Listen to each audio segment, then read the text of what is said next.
Okay, it's episode 7 of Summoning Insight. I'm Thorin. I write about games. People get angry. Keep writing some more anyway. Don't learn, really. My usual host is obviously MonteCristo here. He's a coach of CLG. Sometimes he says things about other teams. Sometimes people don't like him. Sometimes he deletes those tweets. No one will ever know, though. Are you talking about yourself? No, I was talking about Monty there. The third guest is... Some people like to think of him as the worst support that CLG ever had, but I think that's unfair to Chauster when he did that 180 crescendo into a wall in that game against TSM. So other people like to think of him as like the 4th best AD carry that Frost ever had. What? You know? Okay, I'm off the show. And no, obviously it's Locodoco. He used to play for Mig Frost. He played for Startail. He played for CLG. Najin Shield, who just made the finals now. How you doing, Loco? I'm good. What's up, Thorin? What's up, Monte? Okay, let's get this mother rolling, right? Obviously, since we've got Loco on, actually, Loco knows quite a bit on NA as well. So let's just start with the NA stuff, I think, actually, because that's like the most exciting thing for most of the people watching. So let's start with the first piece of news, which is that apparently CLG have kicked out a wholesome, well-raised, God-fearing American white boy in exchange for like the 98th best player in Korea that Monty found like in a bar or something. He was like, "Hey, you play LOL? I love Koreans. You wanna come play top in my team, man? Shit, it'd be great." Well, what's going on, exactly Monty? How it happened, why are you signing like a guy who's played one OGN game? Well, we're not signing. Okay, him right why are we trying him out then? What was the criteria? I mean, remember you told me you wouldn't even take Flame if he offered. So what was different about Sarif then from a Flame or a Macnoon or whoever, you know? Well, I talked, but somebody's crinkling extremely loud. Yeah, Thorin, stop it. Just mute the mic, you fuck. Go on. Go. You can eat if you just mute it. Okay. No, it's it's just the thing with Sarif is that he's only played one game with Shield, but it was his like determination to be on the team that I found very interesting for a Korean player. It wasn't like I was going out there and finding, trying to convince Flame or Shy that they really wanted to be on CLG. It's that this guy has a high degree of motivation to be on a professional team, and his English is pretty good, and he's a quick learner, and I think his talent is really up there in terms of mechanical skill. He also knows how to communicate on a pro team because he scrimmed with Najin in the house for months. So he understands that already, which is much more than can be said about most NA and EU pros, is actually understanding how to communicate in the game, frankly. So that was a big plus. And especially when I was looking at all the options that we had, he was by far the one with the most pro team experience. His champion pool is great for the current meta. A lot of people see him and they're like, "Oh, Bruiser Nidalee," but actually he plays like everything that's meta pretty much right now. Really good attitude, really mature for an 18, 19-year-old kid, and has like a burning desire to move to America. His family is very supportive. His parents like really are cool and like want him to go. His brother actually is fluent in English and grew up in America, so his brother's been a good support system for him. And so it's, maybe it won't work out because we've got to wait, but we sent him out there. He's actually getting into LA in just a couple hours right now, and our managers are going to go pick him up from the airport. But it seems like a really good fit as long as his English, when we actually get to scrims, will work. Now, I've been working with him a lot to, while he's been playing solo queue and stuff, to get him to make the calls. It's been fine. It's been improving very quickly. I think it's all going to be okay, but we still have to wait till after All-Stars when the team starts to scrim. But we wanted to send him over as soon as possible in order to just get him used to English and used to being in the team house. Now, as for how I met him, he actually came to the OGN studio in order to talk to me, which was really forward and impressive. And as far as Korean culture goes, like being that aggressive is, it's unusual. To come to like the studio and say, "I want to be on CLG," and then everything kind of unfolded from there. I also talked to Reach, his former coach, about him. Had really good things to say. So that's it. I mean, he didn't fit on like Save got the starting spot on Shield. Yeah, sure. And then Obviously. his play style didn't fit onto Sword, so he kind of just got, moved out of the roster. But a lot of the Korean fans are very complimentary of him and say he got kind of unlucky. I mean, he's a challenger tier player, and I think he's quite good. That's my opinion. We'll give him a shot. Maybe it won't work, but for the next couple weeks, we're gonna try and scrim with him and try and practice with him. Well, Loco, if you hear this story from Monty, that this young guy, not that much experience, he comes to see Monty. He's wearing a suit. He's speaking English. He's like, I like the rotations. Hotshot GG, the best. Whatever he said to him, right? If you hear this story, is that really like forthright? Would a normal like young guy not would that be beyond the bounds of what you'd expect normally? So I actually talked to Monty about this before the show, like way before, like when he was first asking me my opinion on Sarif, and my first initial reaction was like, damn, this kid is desperate and he wants to be on CLG. I didn't see it as determined. I saw it as desperate. Ah, okay. Do you think... Okay, before you go on, do you think someone told him, like, listen, these foreigners, if you just turn up in, like, a suit, they think that's, like, hot shit. They'll think, like, you're so professional and stuff. And then Monty saw him and he was just like, oh, my God, it's meant to be. It's just, I love suits. He's got his hair slicked over. He hates TSM irrationally. And it's just meant to be. You're supposed to be. Hallelujah. Like, someone's shining a light behind him. I'm sure, like, wearing the suit wasn't his own idea. He probably asked someone, maybe his brother, like, but wearing the suit showed that he wanted to seem professional and he wanted to be serious about it. And due to his age, maybe he thought he would be taken as a joke, like if he showed up wearing like a t-shirt, I guess. But like, I don't think that's like too big of a. No, like, it's just a joke, yeah. Obviously. Yeah. But.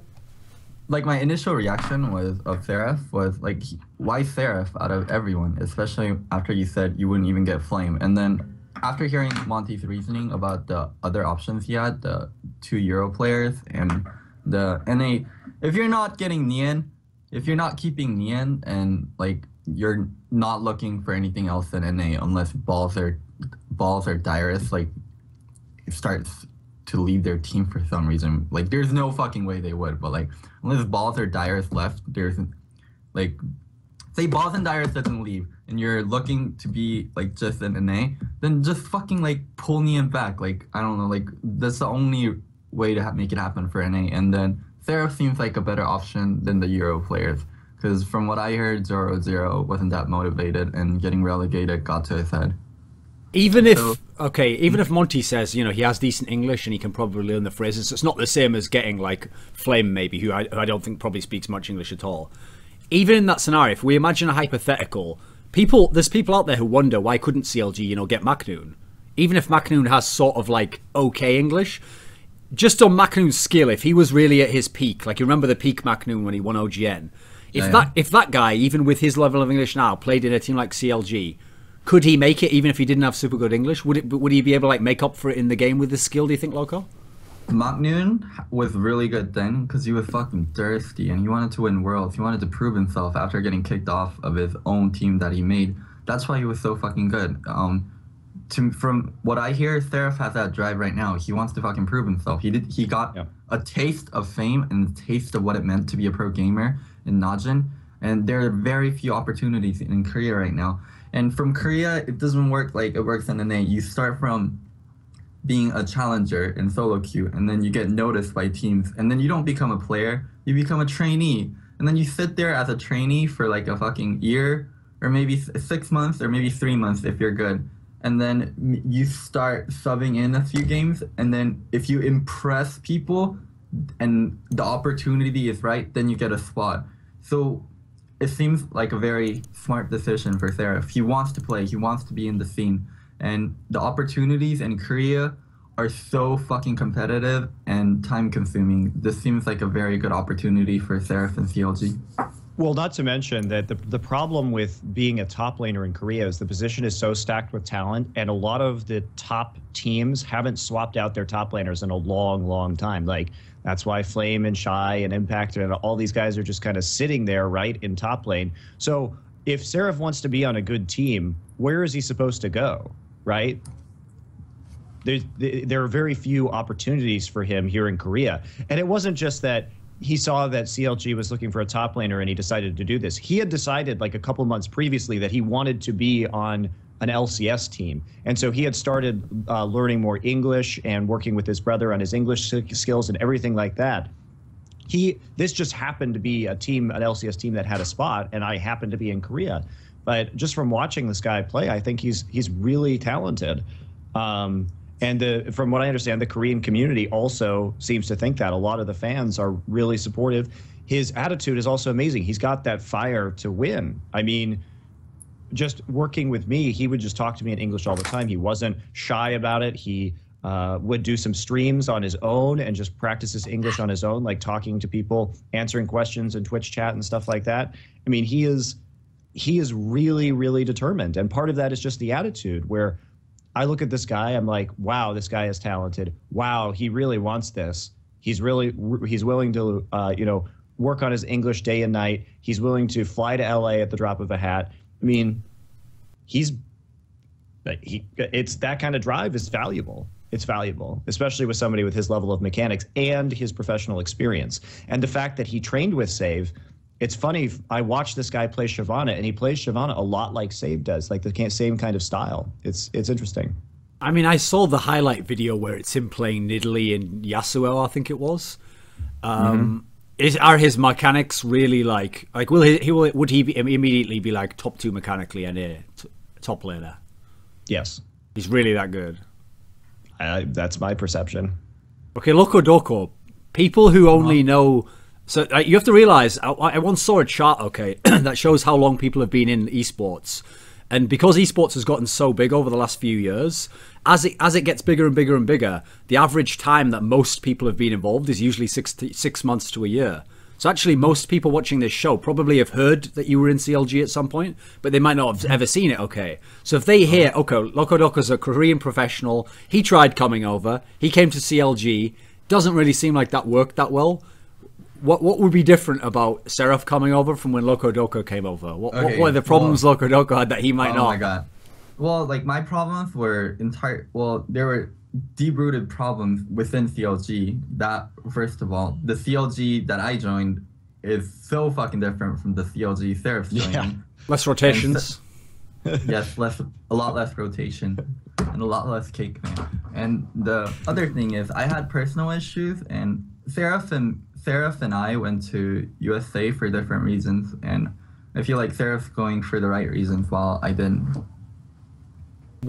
Even though you actually had lived in America already, so you kind of had experience of like the culture and all that stuff. No, like that, like okay, in that sense, yeah, I was a way better fit. Yeah, sure. Play for theology, like English, like culture, like whatever. Like, but I mean, could you foresee there being things that he'd have to adapt to that wouldn't necessarily come to mind instantly? If you're a Korean guy who's never been to America, what would be different, do you think? You get homesick a lot, but like stuff like that you can work through. Like I don't think there's a big enough problem where if you're determined enough, it will prevent Sarif from performing. I think Sarif's determined enough to just push through, like, all the little problems. Maybe he gets homesick. Maybe the communication doesn't go well and he gets frustrated. But if you're determined enough and if you really fucking want it, you can make it work. And at the time that I joined CLG, there was a reason that I really wanted to not be in Korea, and like I just wanted to fucking get the fuck out. And Double Lift was like, "We're looking for a support, dude. You should come. You should come." Like, best Double Lift impression ever. I didn't want to play support, but like things lined up, and I went for the wrong reasons. But for Sarif, things lined up, and he's going for the right reasons. So he'll do a lot better than I did. It's also the atmosphere on the team has changed really dramatically since Loco was there. Everybody really works better. It's a lot more positive attitude. And in terms of the homesick stuff, I've talked to Sarif about this, and he's like, no, he's like, I'll deal with it. He's like, I can't believe like how determined this kid is. He's just like, no, it's fine. I'm going to just deal with it. It's cool. And the other thing that made me, it was kind of like this perfect series of events, because you have to look at it from my perspective, where he introduces himself to me. I'm like, okay, this is interesting. I'll look into this more. Then I start watching his games, and I go back and review his games with Shield or his game with Shield, and then some of his solo queue replays. I'm like, wow, this guy's actually pretty good. And then I talk to Reach, his coach, and Reach says, great attitude. He just didn't, his style didn't fit with the team. We decided to go with Save for Shield as a more permanent basis and blah, blah, blah. I was like, okay, well, Save's really good. I totally understand that. And his style just didn't work, but great attitude, you know, really hard worker. I was like, okay. And then I talked to him, and what really sold it was his, like I said, his determination to work in English, to be totally just practice English all the time. And then also his family. Like, in terms of homesickness, and my concern with him was that he was going to feel really isolated, but his family is like really cool and is always, you know, seems to be available for him and isn't saying, no, you can't move to America and be a pro gamer. This is a bad idea. Like, they're super supportive. So that was another thing that was really cool about it. That's actually something where I don't think people have thought it through that much, but I think that a huge upside is actually how the other members of the team will treat the player. Because if a player was brought in from a foreign country and any of the players were like not entirely on board with it or something, they could make it really difficult for the person, or even they just wouldn't meet the person even halfway okay. But actually, I get the sense, because CLG was such a fucked up team for so long, that when Monty brought in Dexter, and Dexter actually started doing what Monty said, like strategically, and they started fucking winning games in the LCS, like winning 3 games in a row in LCS, they were like, holy shit, this actually works, we should probably keep doing what this Monty guy says. And so if you bring in this guy, I could imagine that the CLG players will be like super psyched, like, wow, we're getting a Korean player who's got good mechanics, like they'll actually probably like help in that sense, you know, like try and make up some of the differences if there is any language barrier or whatever, you know. Well, I could really see that happening. There's the fact that Link does speak some Korean. He is Korean American. So. Yeah, but Doublelift told me he was Shanghaiese, and then I don't think he could say like one phrase or something. And I think he only could say was, I am Shanghainese. That was like all he could say. Link's Korean's a little bit better than that. But anyway, the point is that there are a lot of reasons why I think that this can be successful. Obviously, I think the stars still have to align a little bit more, but it's like all these factors. It like, anyway, just from the moment I met him, it was just like, what I'm saying is it just kept getting better and better and better, right? It seemed like everything that I wanted. So it just kind of worked out. So the next NA topic I had for us, because this is a big one, there was a lot of off-season changes. So, Loco, how much do you know about Shifter and Zion Spartan? Have you watched them much? A lot. You do? Okay, well, then the news is that Dignitas now officially receives all CLG titles and claims to potential, because they've now signed Shifter and Zion Spartan into their lineup, and so everyone's like, oh my god, top 3, maybe the champions. What were your initial impressions, Loco, when you saw this team put together? Is it like a dream team for NA? I was very surprised when they picked up Zion, but I wasn't that surprised when they picked up Shifter. Well, I heard like Shifter was looking for teams, and I talked with him a bit, so I sort of knew where he was going. But like the picking up of Zion was really off note for me. But Shifter was one of the most wanted free agents. Like CLG wanted to work with him, and I'm pretty sure he had offers in EU too. And like, who wouldn't want Shifter? You know, other than let's say Hai and Link and Birgerson, I would say he's a direct upgrade to anyone else in NA. So if you're not C9, solo mid, CLG, then you should be looking to get Shifter. And he went to Dignitas, which I thought, oh my god, I love Dignitas as an organization. Well, I don't love them as an organization. I love Dignitas as I like Skara and QtPie, but as an org, I've always felt like they were the definition of mediocrity and just like just cruising along in NA, you know? Like, when has Dignitas ever been #1? When they were rock solid, and then they... For like 2 months at IPL 3? Yeah, and after that, they were like curse Dignitas, like the middle of the pack in NA. Sure. Someone like Shifter, he has so much... Oh my god, I'm going to use the P word, but potential. Like, he could do a lot in his career. And being on Coast, I felt a lot of his teammates held him back. And going to Dignitas, sure, it's a lot better than Coast, but he is still the best player on that team. So you said on Coast some of his teammates held him back. Well, Zion Spartan was his teammate on Coast. Did Zion Spartan in any way hold Shifter back? Zion's good mechanically. And by good mechanically, I mean good mechanically in NA. I don't think he's amazing. He's very young, so he has a lot more time to improve, and he could get a lot better. But he's a very, like, he plays very one way, and when he doesn't get to play his one way, he's not as good, you know? When he's not uber split pushing, when he's not 1v1ing people, he doesn't play like a good top laner should. Yeah, his team fighting is also not awesome. I think he's very one-dimensional. I agree. Because, I mean, I could see from the potential angle, like, every now and then, like, there's, like, 1 in 5 LCS games where Zion Spartan does really well, right? And he carries, so everyone's like, wow, imagine if you could do that every game. And I used to think the same, okay, it's worth taking a gamble maybe on a guy like that, because who knows, maybe you put him with a stronger jungler, maybe he does even better, I don't know. But the thing that actually I think is probably the biggest downside of Zion Spartan was when I found out that he apparently was the shot caller in that team.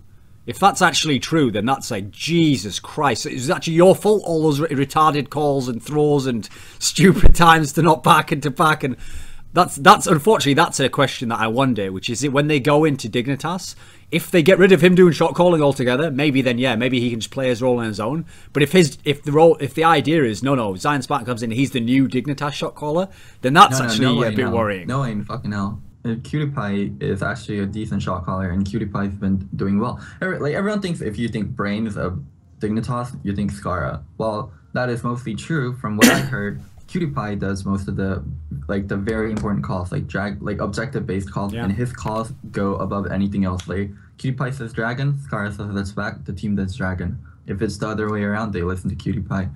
So I don't think that's going to be a problem. Like with Zion Spartan, so he's a bad shot caller. I would argue that Dignitas didn't have good shot calling either, and that was my problem with the move. Is that I think you have to like decide on the situation about what kind of roster change you're going to make and what kind of players you need. And I think that it's not always the answer to pick up players who are really hyped up in their position or have like star potential. Sometimes you need a different kind of role player or a different kind of shot calling player, and I don't think they got that. And I think that Dignitas has demonstrated pretty suboptimal shot calling, and I think that Coast did as well. And I think that merging the two teams, yes, it improves their laning phase. And this is what I said on Twitter, where OD got all mad, even though I don't know what he gets mad about. Like, I'm a professional analyst. It's my job to offer opinions on this. That's why people follow me on Twitter. So yeah, unfollow OD. Get real, bro. That's literally what I'm paid to do. So I don't know what he expects, and I didn't say anything mean, but I just said I think that this is like the same problems, and I don't think that they did anything to address them. Not to say that they won't, of course. Like, I wish them good luck with Skara moving to coaching. It's going to, maybe they can teach some of these players to be good shot callers. But I can tell you from personal experience of having coached a team into having better like macro game, it takes a long time. I started coaching CLG in beginning of summer, I think. Yeah, June of last year, and it took me until January. Like, yeah, we had to make some roster changes which did help, of course, but just in terms of getting that level of knowledge and like me just relentlessly trying to fix comms and like going to the CLG house for 2 weeks, and it was a process, man. And to expect this kind of like behavioral change and shot calling to happen overnight when there's like tons of trial and error that they have to go through, and there is nobody on that team that has ever, this is a bold statement, but that has ever had good comms. So how do they know what they look like? Actually, I have something good. Do you have something to say, Loco? Okay. Well, I want to say like you're like dumping on Dignitas for their roster changes, but I think they made a best out of a shitty situation. You were also searching for a top, right? Did they? Like, Odo Omni's available. Okay, like ship their mid. We can both, like all three of us can agree that was a good call, right? Yes. Okay, so you need a top player that has good communication, good shot calling, speaks English, is good mechanically, can fit in with the team, has LCS experience. You're not gonna get all that, and then they got someone that's young, that could get better, that has potential. They made it best. They made it the best out of a shitty situation. I agree, and that's kind of what we're all doing right now, right? In fact, I think that's the story of most of these NA swaps. Yeah, I'm not faulting Dignitas for their decision. I'm just saying, like, I'm trying to just like put some realistic expectations on this, and I think that with this roster, it's perhaps possible for Dignitas next year to be a top team in NA, but I just don't see it happening immediately. That's all I'm saying. Maybe it will. Maybe they're just gonna like magically fix all the problems, but it's hard to do. I'm sure it's gonna come with time, but like right now, they look very raw, and they're gonna have the Dignitas fans are gonna have a lot more heartbreaks in the future. But I feel like it was the step in the right direction. I agree. I think it's a long-term move. It could be really good. Even though, like, I definitely agree. Like, unfortunately, the big problem people always do with roster moves, and we'll see this as we discuss the later ones, is that they take the player who's being added to the roster at his absolute peak level that he was in his other team that he was used to and he played in for a while, and then they imagine the team he's joining at their peak level, and then him adding in and making them even better, and they imagine, like, from game one that they're at that level already. Whereas obviously we've seen from a lot of the teams, it's very rare that you get a lineup where you put the player in and instantly they're just way better. It takes the time to get better anyway. So I can totally see that. Like when people saw this lineup and they were like, okay, Dignitas is going to be top 2, top 3 next split. Okay, I actually don't think that's necessarily a lock at all. And so I do think they're good moves. Like I said, the Zion one's a little bit questionable. But actually, I want to take you up on that. When you say that Dignitas had bad shot calling, I actually think outside of TSM, CLG, and Cloud9, Dignitas was by far the best shot calling. Now listen, maybe not at every stage of the game, but I also think that's what you'll see when these players join now, which is we'll get to find out the difference between whether they had bad shot calling or they had the right shot calling, but shot calling they couldn't execute. As in they were making the correct decision, like, okay, this is what we should do now, but they just didn't have the skilled players or the coordination or whatever to execute on that. Because whenever I would watch Dignitas, they were actually one of the better teams for giving Cloud9 a hard time. Even though they still lost like every game except one, they could at least like get early gains on Cloud9. They could take objectives off them. They could keep even with them in towers. There were very few teams could actually do that. Most teams, even if they got the kill advantage on Cloud9, would be down 3 towers, you know. So I think Dig actually understood stuff like map control, objective awareness from maybe Scar, from maybe QE. They had good understanding, but they just didn't have the skills. Like they didn't have the firepower. They had old guys who weren't good enough anymore, or new recruits who weren't living up to the role. And actually, you do have a point though about Cutie Pie though, which is, I've heard the same thing. Skara told me that he was like the head shot caller. Like if he made a shot call, we all listened to him. But the problem is, at the same time, Patoy told me that Cutie Pie just never spoke to him when they laned the whole time they played. They would never discuss anything. Oh, so if they have that sort of an attitude in the bottom lane, I can't imagine he's giving tons. Yeah, come on in. Okay, so about Cutie Pie and Patoy, I'm good friends with both, and I actually really like Patoy, and I was very sad when he retired or got kicked or whatever. But it's just, Cutie Pie he seems very friendly and he seems very approachable, but in a lot of ways, he's also not, you know? Like, he can be hard to talk to, and as someone like Patoy, who's a bit shyer and who's a bit on the quiet side, like, and Cutie Pie is very loud and a very big personality, it was hard for Patoy and Cutie Pie to get along. I don't think it was necessarily, oh, Cutie Pie is a fucking asshole and Patoy is this shy kid that never talks. It was just two conflicting personalities. And when you don't get along outside of the game, sometimes it takes a toll on your relationship inside of the game, especially bottom duo, where your performance is directly linked to the other person laning with you. So I think that was the problem. I don't think they had like huge communication issues. It was more of the fact like their personality didn't mesh and they weren't working to fix it. And the way Patoy was brought in was very like abrupt from what I heard. They didn't want to play with Locust anymore, so out with Locust. And I Will Dominate had a support player suggested from Don't Mash Me, yo, Cutie Pie, you're playing with this guy now. And that was Patoy. So it wasn't like a partnership or a friendship like out of Cutie Pie being like, yo, Patoy's the best support, I want to play with Patoy. It's, here's Patoy, now you're playing with them. And they never actually ever fucking meshed. It was just... No, listen, that sounds really on point. That's what I've heard from interviews. But at the same time, if your head shot caller's the guy who's not communicating much, I can see how there could be an issue there, you know. Okay, actually, I thought you made a good point as well. Like, you actually bang on as well there, Loco, when you said that when you think of Dignitas, you think of mediocrity. Not in the sense that they're bad, but as in, ever since the end of 2011, when they won the IPL 3, they should have been like non-stop in contention to be the best team in NA, either by spending money and getting the players you need to, or cutting the old players who aren't good enough anymore, or whatever it takes, you know, paying top salary so people stay on your team who are really good. But ever since that period of time, it always felt like Dignitas, I don't know whether this was conscious or they really thought they had the best players, but I find it hard to believe they did. I always felt to me like they were the team that thought, okay, we're like third best now for this much money, and if it had cost twice as much to be the best, then I think I'd rather not. I'd rather just be third, and then maybe if things went perfectly, you know, maybe we could win the NA LAN. And listen, they made it to the final of some NA LANs, made it to season 2 regional finals. They had that split where they were like second in LCS for the spring last year all the time. So yeah, the gamble worked to a degree, but it has always felt like, as you've seen the years go on, and their roster's gotten gradually a little bit worse in some ways, it's felt like they were the team who wouldn't get the checkbook out and wouldn't make the big transfer signing. So in that sense, I think getting Shifter and getting Zion's actually a big gamble, but like a good one in that sense. You know, like they're willing to, first of all, they're willing to remove Skara, whereas he's one of those players that everyone said, oh, well, they'll never remove Skara because of the streaming and all that bullshit. Well, they did. They removed him, and now maybe they have a chance to get better. Any final thoughts on the Dignitas thing?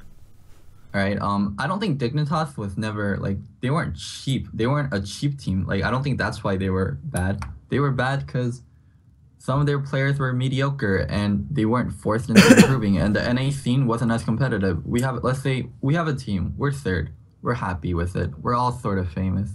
And, you know, maybe we would get better if we got someone else. Maybe we would get worse. Maybe the team chemistry breaks. Like, they were okay with being third for such a long time, and them not wanting to get rid of Skara, it was partly because he was the face of Dignitas, and it was because he was streaming a lot and he was very popular. But Skara was never like on the chopping block until now. Like he's always been a decent player. He's always done his job. Sometimes he's bad, sometimes he's good. He's inconsistent, and he has a small champ pool, but it didn't hold them back so much where they weren't competitive. They were still placing third and fourth, and they were okay with that as an organization. Like, your star player is doing just okay. He's not underperforming. You definitely could do better skill wise, but why take the risk?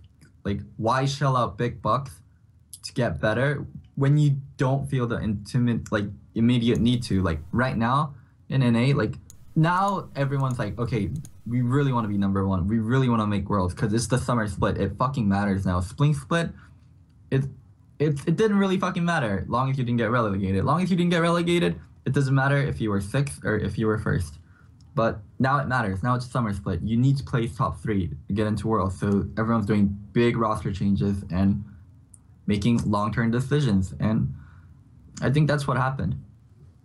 Well, I mean, that's another thing as well about Dignitas, is that you always got the vibe from the players that they themselves weren't the guys they weren't like Reginald, okay, if someone's underperforming, I have to cut them, and, you know, like, we have to get, so if TSM even comes second, Reginald's looking like, who do we replace, who isn't motivated now? Dignitas did always seem like the team where if they came third, they were all like, you know what, guys, third was pretty good, we'll get him next time, like, we're all good friends, we'll just keep going forwards with this team. And so there's probably times that the team themselves could have made the change that they didn't. So I hope that this move now is signaling that, no, now they realise, like, there's not really much point playing a whole fucking year if you don't even have a chance to get into Worlds, which at the moment they didn't, you know. They were never going to get top 3 with the teams that exist now. If we I just think that it's good, too, that Skara seems very dedicated to the coaching role. He's a really great guy, and that he seems to be wanting to build out a more robust staff for Dignitas and really take the game to the next level. I think that's great for Dignitas. Like, the only thing I was saying about Zion and Shifter was that I would just, like, hold your horses on the expectations, because I don't see this it's an immediate upgrade in lanes, not an immediate upgrade in shot calling. They've still got a long way to go in order to improve to a international level.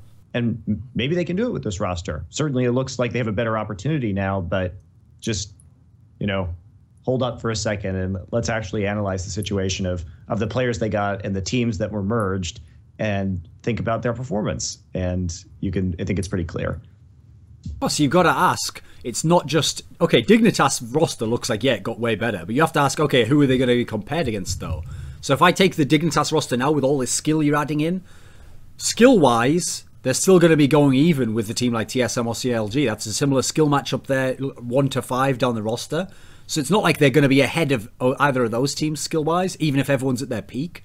Then tactically, well, they have to be worse than C9 and probably CLG. So then again, there's 2 out of the 3 they're probably not going to be better in that one area. So at the moment, they actually only have a disadvantage versus everyone. They don't have the experience of the lineup.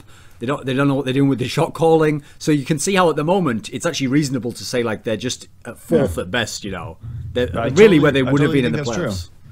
But yeah, I think Loco's really had a good point. I think he was very well reasoned in his response about Dignitas, and I think we just have to wait. But I think it's going to be a waiting game for Dig, and I hope they do well. It'd be nice to have some. I've said, do you think they're going to make some more Worlds? Competition? No, I don't think Prediction: will they make Worlds, Monty? No. Ooh, it's so hard because I think TSM's gotten kind of worse. Ooh, I want to talk about that later too when we talk about TSM. TSM's coming up next. Don't worry.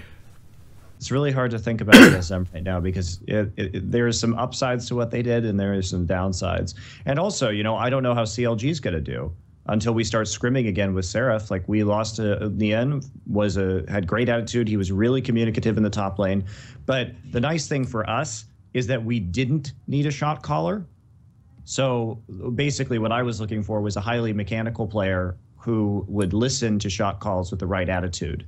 So like I suppose the bar was a bit lower for us because we just had to look for like raw mechanical ability.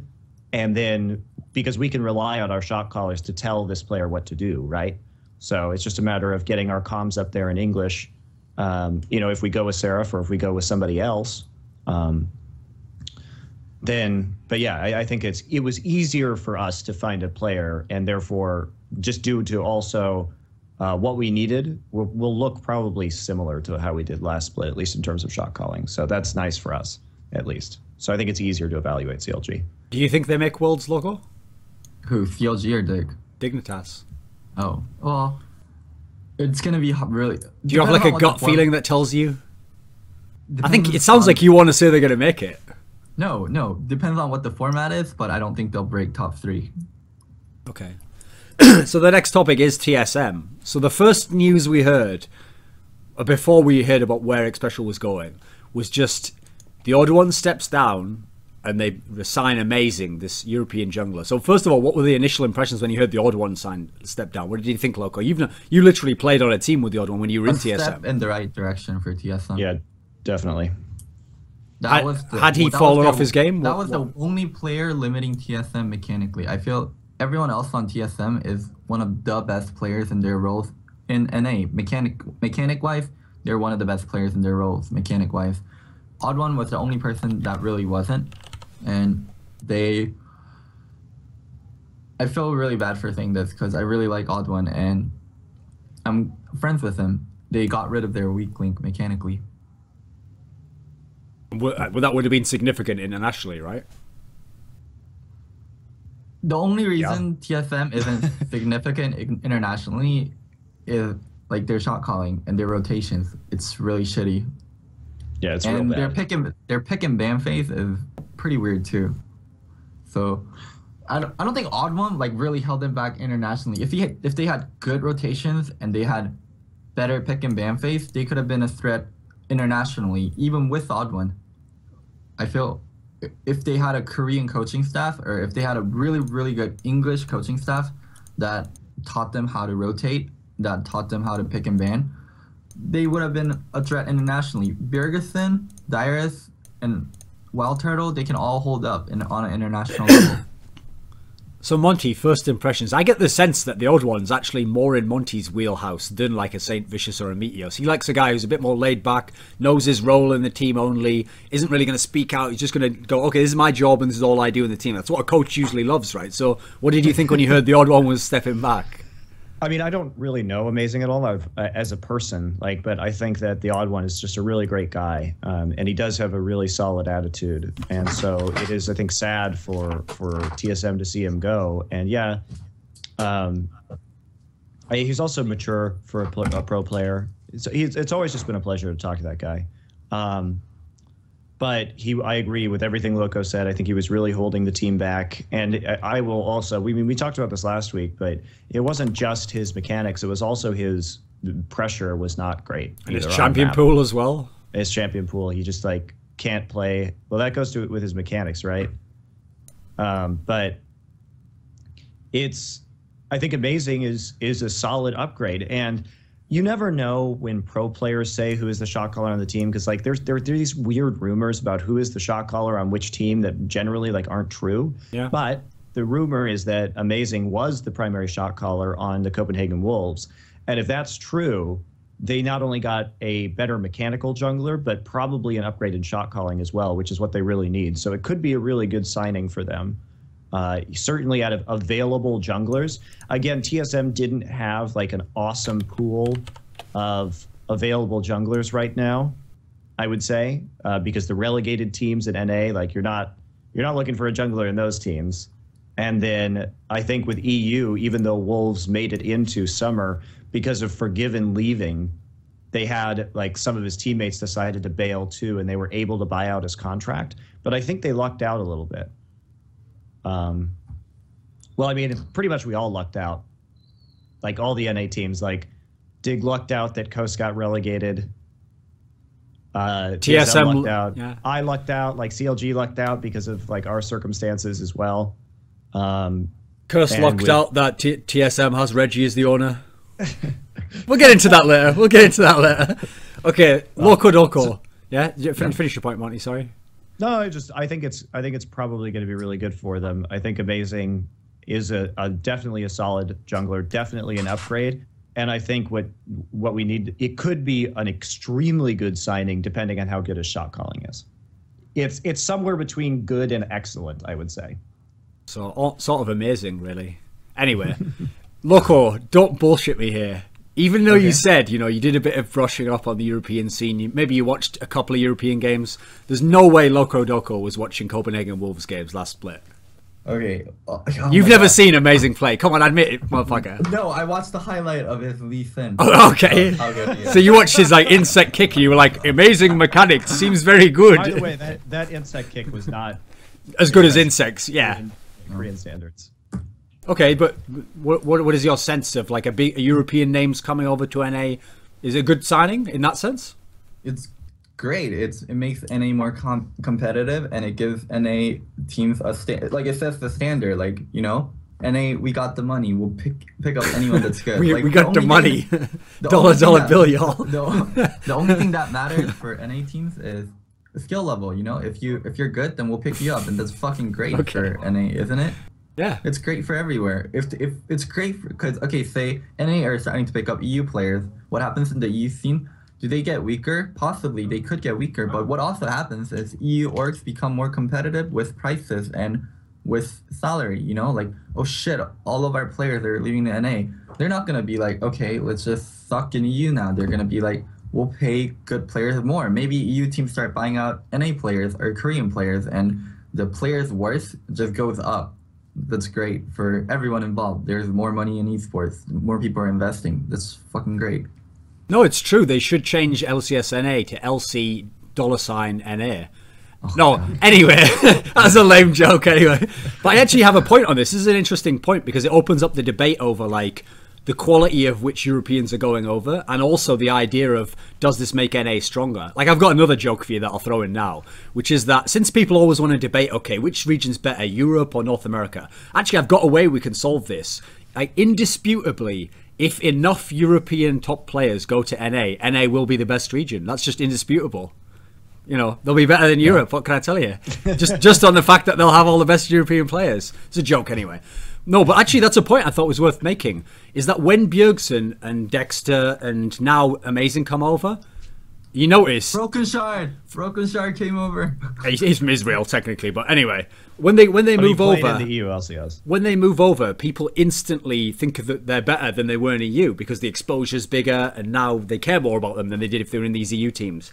But you'll notice every single one of the players listed there, except Dexter, wasn't in a top team in EU, actually. In fact, Dexter himself had been kicked out of the team, apparently. So it's not like, okay, Froggen does badly in EG and he goes, okay, right, I'm going to TSM next season. And then Alex Ich, you know, Gambit goes to shit, so he goes, right, you know what, I'm going to be the new Dignitas mid. It's not like everyone does just go, oh, well, there's so much money in NA, I'm a top European player and I'm going over. I think every player so far that's come over has been a player who had like a good reason to, like his team were in relegation, or he'd never been in a top team, or he's never been in a really famous team. You've noticed no one from like the Fnatic, SK, any of these teams has gone over yet. I mean, isn't that a fine, you know? There's no reason for them to go over. You're going over to NA for a better opportunity and more exposure. People on Fnatic, people on SK, they're doing fine. They're placing well. They don't need more exposure. They don't need a better opportunity. They have a great opportunity in EU. I mean, that's why they're not going over. No, I mean, I think it's a point worth making, though, because people are cynically kind of thinking, oh, it's just because NA has more money and, you know, the EU player thinks, well, I'm not famous enough, so I want more money and more fame. Whereas I think it's players that there's only, for the players where it's only an upside to go to NA, like they didn't have a team or they'd never done well, then yeah, let's get more money and more fame and potentially do better. But if you are like a Froggen or someone, then you're thinking to yourself, like, why don't I just stay in EU where I can already get a really good team here and just stick in my region and try and be the best in Europe? You know, they're not. I don't think it's as obvious as like EU's going to have all its talent drained away to America. That might happen one day, but it's not really happening now, is it? I mean, okay, it actually, there's been a bad like region swap that actually happened that everyone just ignored. Is Edward Locodoco to NA? Yeah, I remember it was fucked up, man. No, oh my god. Sorry, yeah. Continue. It was Edward to Curse, you know. Yeah. Edward went to Curse. Gambit has always been a top team. It's been an international contender. I'm sorry, Saint, but Curse really hasn't.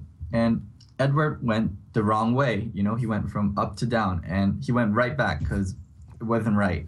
So, not all reason swaps are good, but if you make it for the right reason and if there's the right opportunity, then it's fucking great.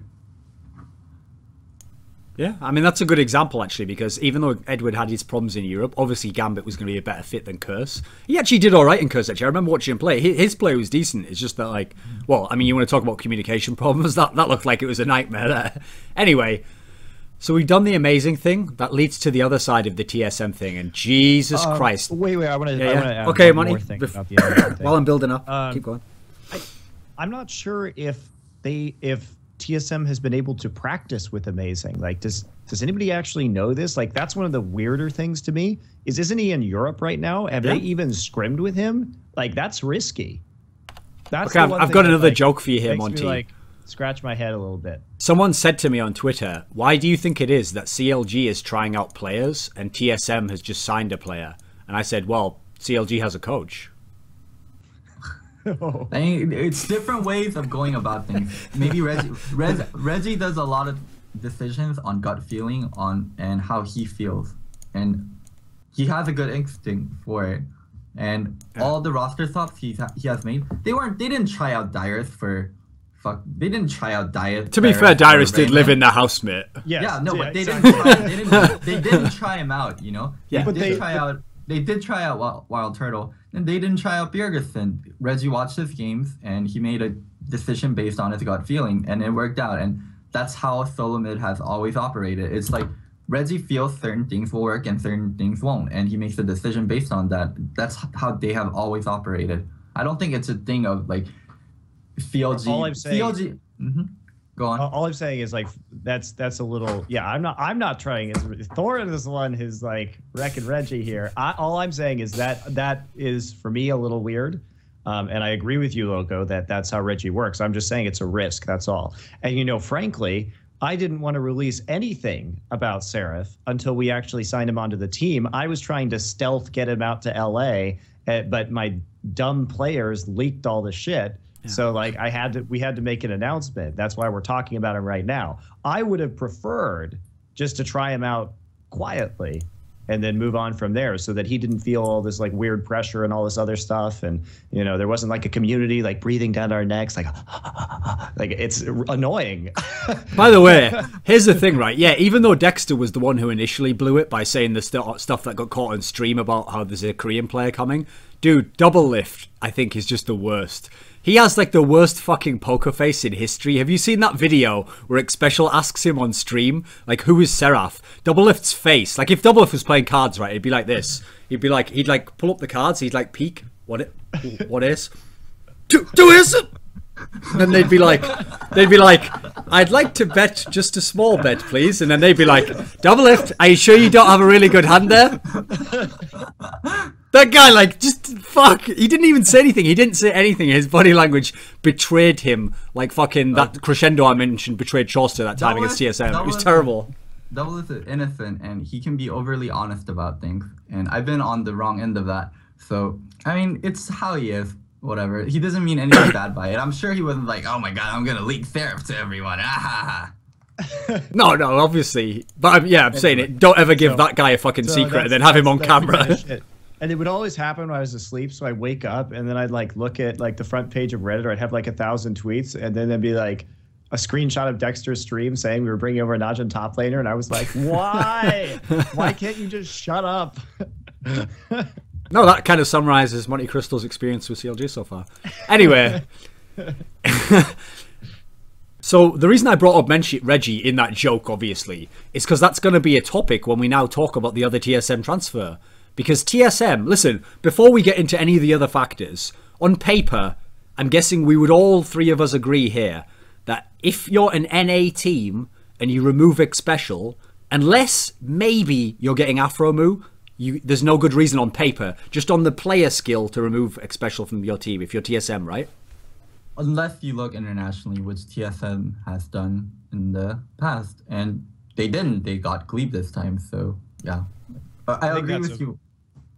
I think that's a really weird selection when Mithy is theoretically available, and if you just take a look at the pool of supports that are sort of free right now, and yeah. Mithy may have some ties to what's going on in Europe right now. I think that they didn't want Mithy. This is my guess only. I have literally no information. Okay. I think that they didn't want Mithy because of some of the inappropriate things that he has said in the past. Maybe. I think that's probably the reason. But I think if you just look in terms of pure skill, and he's a great guy too, having met him, he's really easygoing. But I think that's probably the main reason why they didn't. Because you made a racist comment. Probably. Solo mid would get incarnation if he was free, and like he DDoS people. Maybe. They would get opto if he was free. They would get like, I don't think Reggie was like, oh my god, he said something racist. I can't have this person on my team. How do you know Reggie wasn't sat there like... And another thing, Dade really sucks... No, he really sucks dick. Dade sucks dick. He's a dick sucker. He sucks... Okay, Sorry, wait a second. That new guy said something racist. Get him out of here. That's unacceptable. It's unprofessional. And another thing, Iris, you fucking idiot, and Xpecial... what Xpecial? You're off the team. Get out. Right, anyway, so Xpecial was kicked off the team. That was my intro to my boy leaving the team here. What do you think of Xpecial leaving the team? Well, I have no idea how Xpecial's attitude is in the team, so it was made to sound like it was a team decision. So we'll go with that. Maybe he has a bad attitude. I don't know. From my perspective, I think bad attitudes are a huge problem in a team, so I can understand that. Okay, but you know Xpecial, right, Loco? Yeah, somewhat. I know, like, I don't know him super well, but from my interactions with Xpecial, he has always been passive aggressive. Like, he's not the kind of person to like be like, oh, I don't like you. It's very like passive aggressive. It's like, yeah. He's not really a great, like, he always talks around it, and he never says what's on his mind, but he just makes you annoyed and pissed off. And if, like, I'm a very confrontational person. Like, if someone pisses me off, I'll say that to their face. And if another person is like pissed off about me, then I want them to say that to my face. And if they don't, then it would annoy me. And I feel like Reggie is the same way. Like, from watching game cribs, Reggie subtlety is not Reggie's best quality. He's very in your face. He wants to talk about things right away, and he wants to get it figured out. And I feel like a lot of like there's been like a lot of built up stuff between Reggie and Xpecial.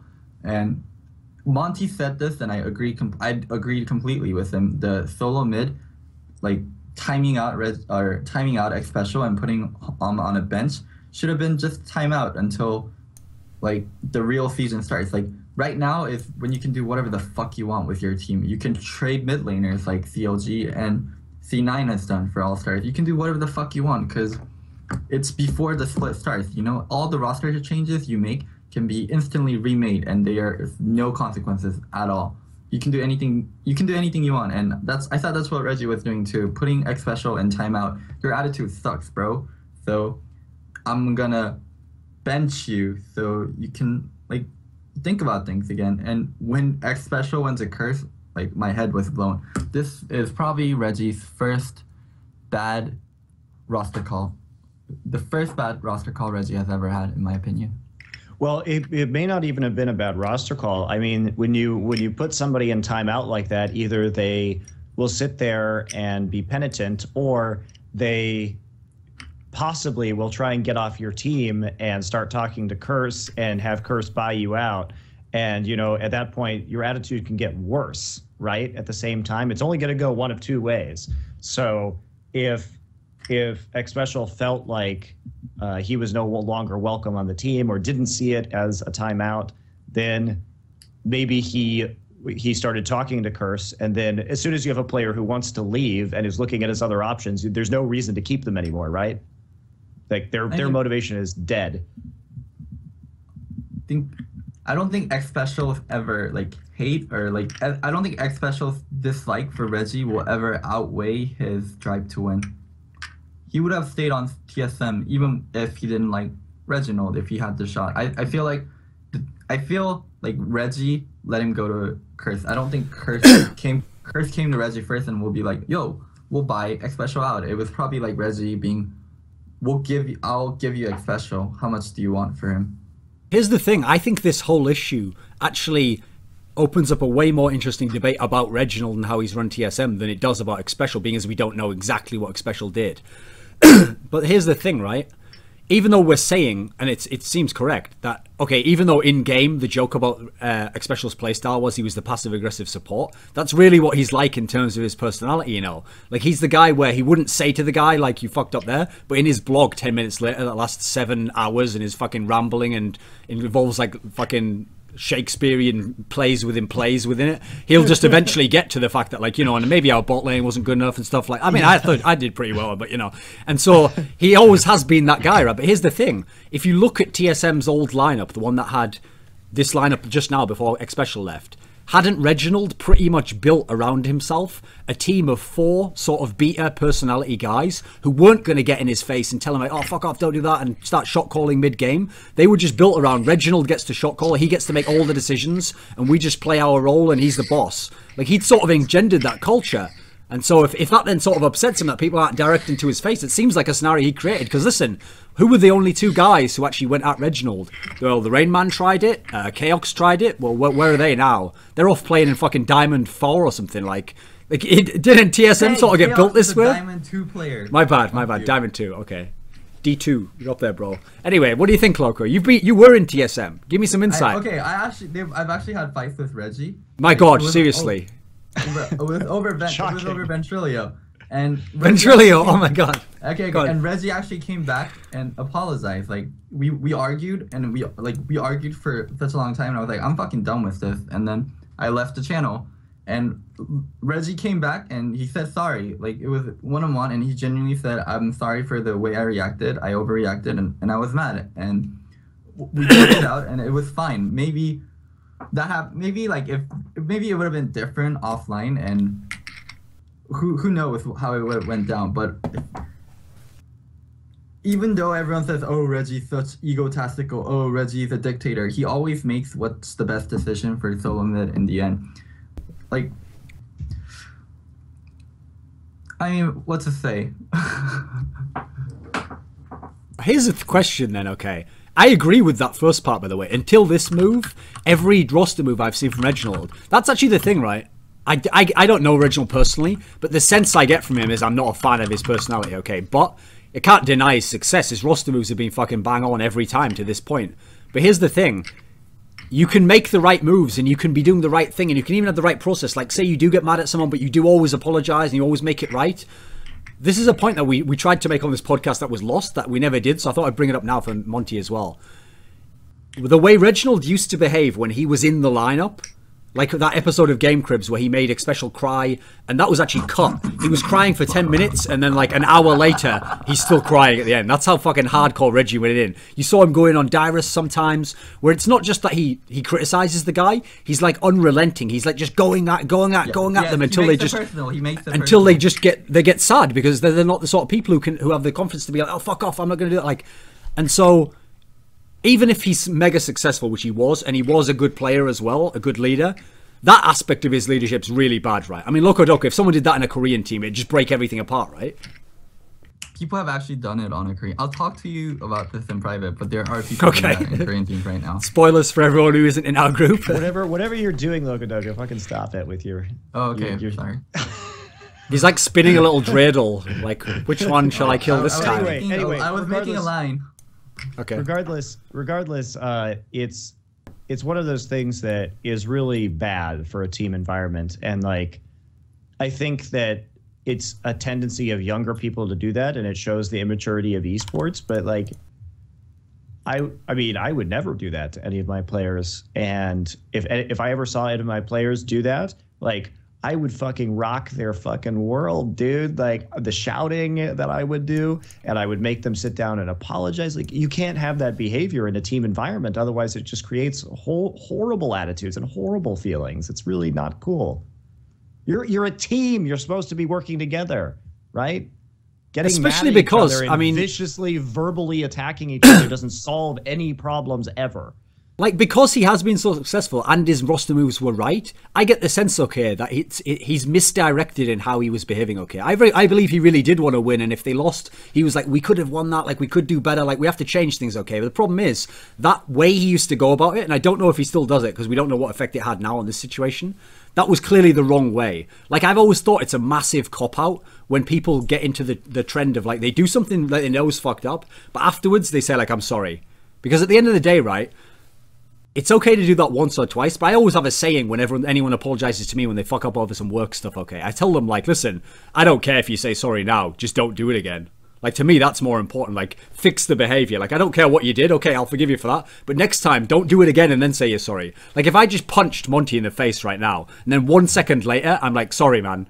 Like, the sorry that I just said there doesn't magically make his face feel like, oh, that's awesome, yeah, no, it doesn't sting at all, it feels great. Like, you see what I mean? Like, the effects are worth, unfortunately, it can't cancel out what you just did. Yeah, it sort of builds towards the future, but if you keep doing it, that's fucked up. Well, there's also, you know, things you can't apologize for, and things that are really, yeah, it's too late to apologize. Fundamentally, like, should never be done, right? Yeah. And, like, that's the thing is, people were very, on the Game Crib show, what baffled me is people were very quick to defend Reggie. And they're like, oh, well, it was, you know, it's better later. Like you're saying, he would come back and apologize to you, Loco. And like, I respect that about him. I do. That he can say that I'm wrong. But the problem is that behavior should never exist in the first place. And like, even 5 minutes of that behavior is wholly unacceptable. Okay, that's my opinion. Come on, Loco. I don't think you could name a single player that hasn't done, maybe you could name one or two, but overall across an esports, people explode all the time. It's very high tension. It's the first time living on your own, living with other people. These people, like the yeah, but if you're the shot caller and the boss, isn't that worse? It's worse, but you're still human, and you're still really young. And it's so okay. Reginald confirmed as human. Billion people. Well, we've gotten somewhere. We've established that Reginald is in fact a human being. I have 2 witnesses here who are willing to. I'm on the fence still, but no, whatever. So I don't know. It's just that I think that you have to, like, Reggie's a very interesting character, and I think I respect his views about esports and his views about being the best. I respect most of the roster moves that he's made. And he's been very savvy with the way he's run TSM. There's no question about that. It's just that I think it's really difficult to evaluate the Xpecial situation because of his own personality, and that's why we have this new support coming in with Glee. I want to talk about that. Yeah, sure. I haven't seen, like, I'll be dead honest. Like, I haven't watched Glebe play really because I don't watch the NA Challenger scene, so I actually have no idea how good this guy is. So I'll leave that to you. I actually watch NA Challenger scene, and I coach C9 Tempest actually. So there you go. know how very well. Okay, so to close the topic on Reginald anyway, like the reason why I thought that was a good topic to bring up, aside from the fact Loco played in TSM, so he knows him better than most, is that the point is you have to separate the person from like the success necessary, because no one can doubt Reginald's success. It's fucking amazing. He's constantly got TSM back to the top. Even now, they're top 2. Yeah, but of course. We have to look at that, especially when it's playing a role in some of these players leaving his team who are role player type guys. So this guy, Glebe Garbnu or whatever his name is, like I didn't even know this guy existed. Like if he just turned up and it was like a guy who looked sort of Reginald's build with like a V for Vendetta mask on for LC, like I could have believed that was going on, you know, like who the fuck is this guy, Loco? Okay, Glebe is a challenger support that C9 picked up a long time ago, and since XDG is disbanded now, I can also tell you that before they got Sheep, they actually made Glebe an offer during the earlier parts, during like when they were replacing their supports. So Glebe has gotten offers in the past from LCS teams before, like he's a wanted support. My like judgment after working with him is he's very raw. Like he has good mechanics and he's very thirsty to learn, but he's not quite there yet. He's not plug and play. He's not someone you can just sit down on an LCS team and be like, okay, dude, go show us what you got. He needs work.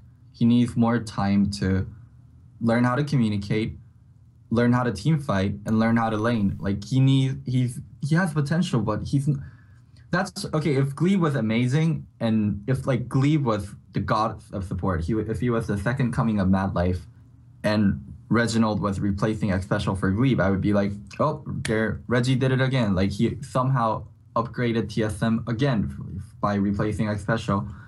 But it was nothing like that. Like Glebe is an amateur support. He really is an amateur support. He needs about at least like one season of LCS or one more season of Challenger scene to really see how good Glebe is and to be like more mature as a player experience wise, and he doesn't have that right now. All he is a very raw support, and I'm very surprised they picked up Glebe.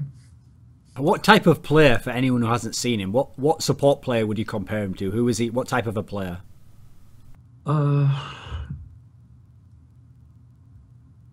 He's not really specialized in any way, but he's not Xpecial, that's for sure. Yeah, his laning's good. His team fight is okay. His rotation is okay. His shot calling's a bit bad. What does MonteCristo know about this guy? Anything? Nothing. I watched the relegation matches. That's it. Like, he seemed okay. And he was just a stranger passing in the night, never to be seen again until he just turned up on the second best team in NA. I think that when we look at all of these roster swaps, there's a lot of mystery surrounding the results, right? We talked about Dignitas. Well, the issue with Dignitas is, well, they look like they've upgraded their laners. How are they going to fix their shot calling?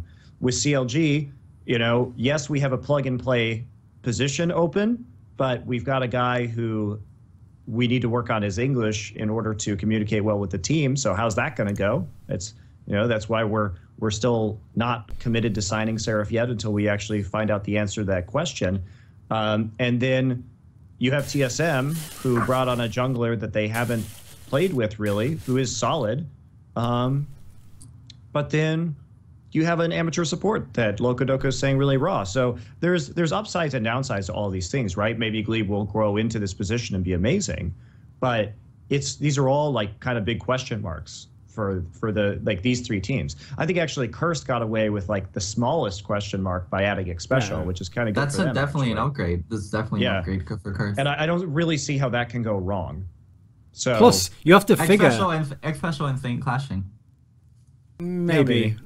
It depends if Saint inserts himself in the lineup again. Saint is like basically Reggie of Curse, you know? Yeah, but he's likable as well. Actually, you know what? I used to think that, but I think that Saint is like toned down quite a bit over the years. I think that he's like really grown up. He's old. He's a lot older than Reggie is too. So. Okay, he's always been older than Reggie, and he's always they've both acted like they were 17. The thing is, there's a separate. For like the last 2 years. There's a separate debate between like should Xpecial be removed and then should this guy. It's not like the two things are connected directly. But if you do connect them directly, that's the weird part about it. If they removed Xpecial, okay, but they did have like Mithy or they had some other player, like who knows, say because Gambit's breaking up, maybe they decide to get Edward or something like that. Okay, maybe they get a player where at least like again there's the potential it could be even better than Xpecial. That would be one thing. But unfortunately, getting this Glebe guy, especially when you're TSM, the caliber of like you can in theory choose from anyone. This almost seems like that fucking Bruce Springsteen video where he like was doing that concert and then he pulls Courtney Cox out of the crowd, and then that was like all a setup obviously, but as though she's just like a random person, she starts like singing and dancing to the song and then she becomes like a famous person. That's like what Reggie did here with this Glebe Gavnu guy. And so yeah, first of all, the Glebe guy needs a lot of work, just like Courtney Cox when she got that, you know, surgery done or whatever. The analogy's gone there, but listen, let's make a prediction, all three of us now. They've added Amazing. They've added this Glebe Gabnu guy. TSM next season is better than TSM this split. Yes or no? Oh, it's so hard to call, dude. What does your gut tell you right now? My gut says they're going to be worse, actually. Loco, your TSM brothers, the ones who betrayed you for the dream hack. They didn't betray me. Marku fucked me over, fair not enough. TSM. We'll get into that one day. I've got an article coming, people. Oh god. I feel like they're gonna be worse. I think they're going to be worse as well. The thing is, I could actually believe, okay, that Amazing can be better and that he will do better and that in a better team, okay, he'll even shine more. But actually, what's funny is, I think actually, unless he's going to be better than Meteos, I'm not really sure it changes that much when they play Cloud9. So it's not like they're going to beat Cloud9 necessarily and be number one. And then if their bot lane now gets worse, I think that's their team is going to get worse as a result of that. Because one of the great things about their bot lane is that it was just super consistent. It almost never did badly against anyone. It's not like it had to win even. They had the second best bot lane in NA. Their bot lane was the shit. I've almost never seen it do badly in NA. And so if the bot lane gets worse at all, and by the way, here's another factor that people haven't thought of. When I went and watched all the TSM games from the last split, Xpecial engages every single fight. He goes in with the Annie, he goes in with the Leona, he goes in with the Thresh. That's why TSM always drew Annie bans, because everybody knows that he was the primary engager of TSM. So like people would ban him out. Like people would ban some of his champions. I mean, we did that. We had conversations about this. We're like, yeah, we don't really feel like letting Xpecial have Annie because he's too good at engaging team fights. I mean, if Xpecial doesn't land that clutch hook in game 3, I think it was, against CLG, TSM probably loses the series right there.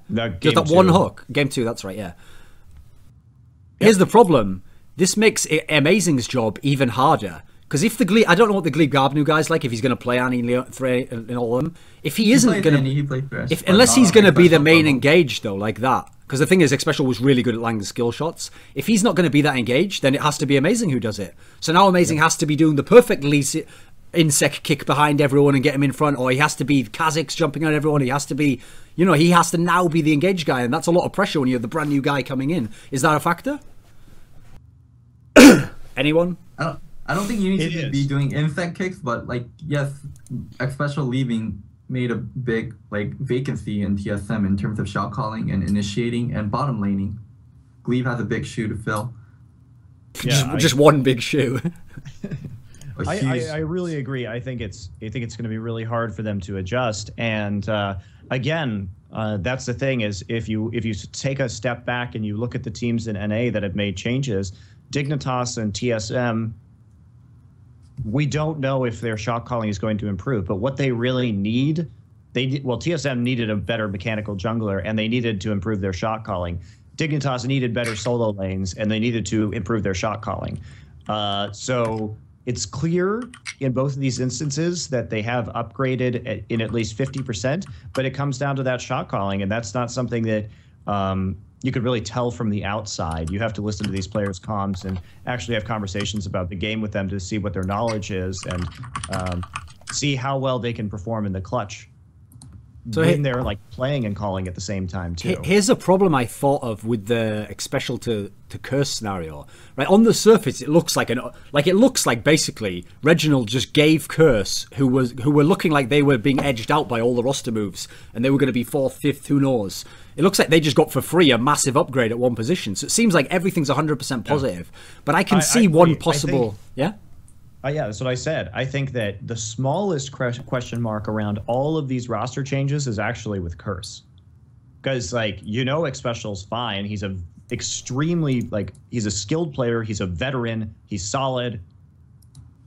How is this not an upgrade? Like, I just don't see the potential downside here, unless what you're saying, Locodoco, like a personality or attitude issue, maybe. But it's a new team, so he may like his teammates better or whatever. I can see one issue, though. And it goes like this. Remember when Saint Vicious was in CLG? And CLG were like second best, maybe challenging TSM for top in NA at the time, okay? And Saint was on top of his game. He might even have been the best jungler at the time. They were a really good team. When he left and he had to go to Curse, same scenario, they were around the same place. They were around maybe the 4th best team. And yeah, he was an upgrade at that position. And initially, for the first, say, 6 to 8 months of the year, he played quite well. He still played a similar level to he did in CLG. But as soon as I could tell this, and from talking to him as well, as soon as he started, the results became clear. Like, wait a minute, I'm just never going to win a LAN with this team. Like, I'm never going to beat TSM. I'm never going to beat CLG. I'm going to be like 2nd, 3rd the whole time. His motivation to like practice 24/7 in solo queue and be like the best player at his position kind of fell off, and he just got down to the level of where his team was at, which is like, okay, like a Dignitas thing we described before, like, okay, we all like each other, we're going to come 3rd or 4th, like, fair enough, but I'm not going to go crazy killing myself when I'm never going to come 1st. That's what I worry about with Xpecial. If he actually had motivation issues where he wasn't playing solo queue in TSM, where they have a chance to be #1, and now he's going to go to a team that might be 4th this season, well, it's a joke obviously to say they're 4th every time, but they might be 4th or 5th, then his motivation surely isn't going to rise from that, unless he's like that one of those guys who's vindictive, like, I've got to show Reggie and I'm going to fuck him up, and I don't know if that's actually Xpecial's personality. What do you think? True. I feel like Xpecial will keep up his level of play until they do make Worlds or they don't make Worlds. If they do make Worlds, we'll see from there, but if they don't make Worlds, that's when your motivation thing. So here's a question for you. That's another prediction question. And this one is tasty as fuck, mate. So we just all predicted that TSM... Yeah, we just all predicted that TSM will probably get worse. And we've just said that Curse probably upgraded. Now, Curse placed 4th last season. If they add in Xpecial, does Curse have a... What are the chances of Curse outplacing TSM next split? The revenge. Oh god, the revenge. That would be the anime storyline, right, Loco? The revenge of Xpecial. Yeah. Anime, yeah. And then he gets his girlfriend, and then he starts dating Lena. That would be well, obviously. Well, supposedly he was already doing that, you know. That's why he got kicked out of TSM. Oh, did I leak it? Oh, sorry, I just did my double lift. Yeah. TSM, and Xpecial is now like fucking chairman of TSM. Oh, yeah. And like Reginald goes back to like wherever he came from, and like whatever. And then Reginald sends a selfie of himself out to Reginald after he qualifies. Xpecial sends out a tweet that just says, "Sorry, Reggie, you know, broken hearts and shattered dreams." Oh, God. And then that's it. That's just his burn for all time. Show again. I'm never doing anything with you again, Thorin. Dude, we haven't even mentioned about when you fapped. Like, anyway. Oh my God! In other news, I have one more question. I have one more question about NA before we move off this topic. You're such a horrible host. Holy shit. Yeah, exactly. Loco. Dude, how do you have friends? I don't know. It's hard. What can I tell you? It's hard for me. What do you think about LMQ, Loco? The Chinese team. I know you respect Chinese players. Like, you've told me how good Wei Zhao was and Will Delete. What do you think of LMQ? Are they really as good as the hype says? Vasily is very tilty. Wei Xiao the WXX Wei Xiao is. Am I saying his name right? Wei Xiao. Zhao Wei Zhao. Zhao Wei Zhao. Okay, fuck. The mid laner, yeah. Okay, Zhao Wei Zhao is the real deal. I feel like he's a really good mid. From watching him play, I think he's the most valuable player on that team. And that's This is my opinion. I'm flustered right now. Don't ask me questions. Make Monty talk for 5 minutes until like I'm. You can answer the like 17-year-old Korean girl who just messaged you. God, dude, Thorin, like, what the fuck, dude? Like, this isn't holy shit. Okay, Monty, Loco, get yourself together.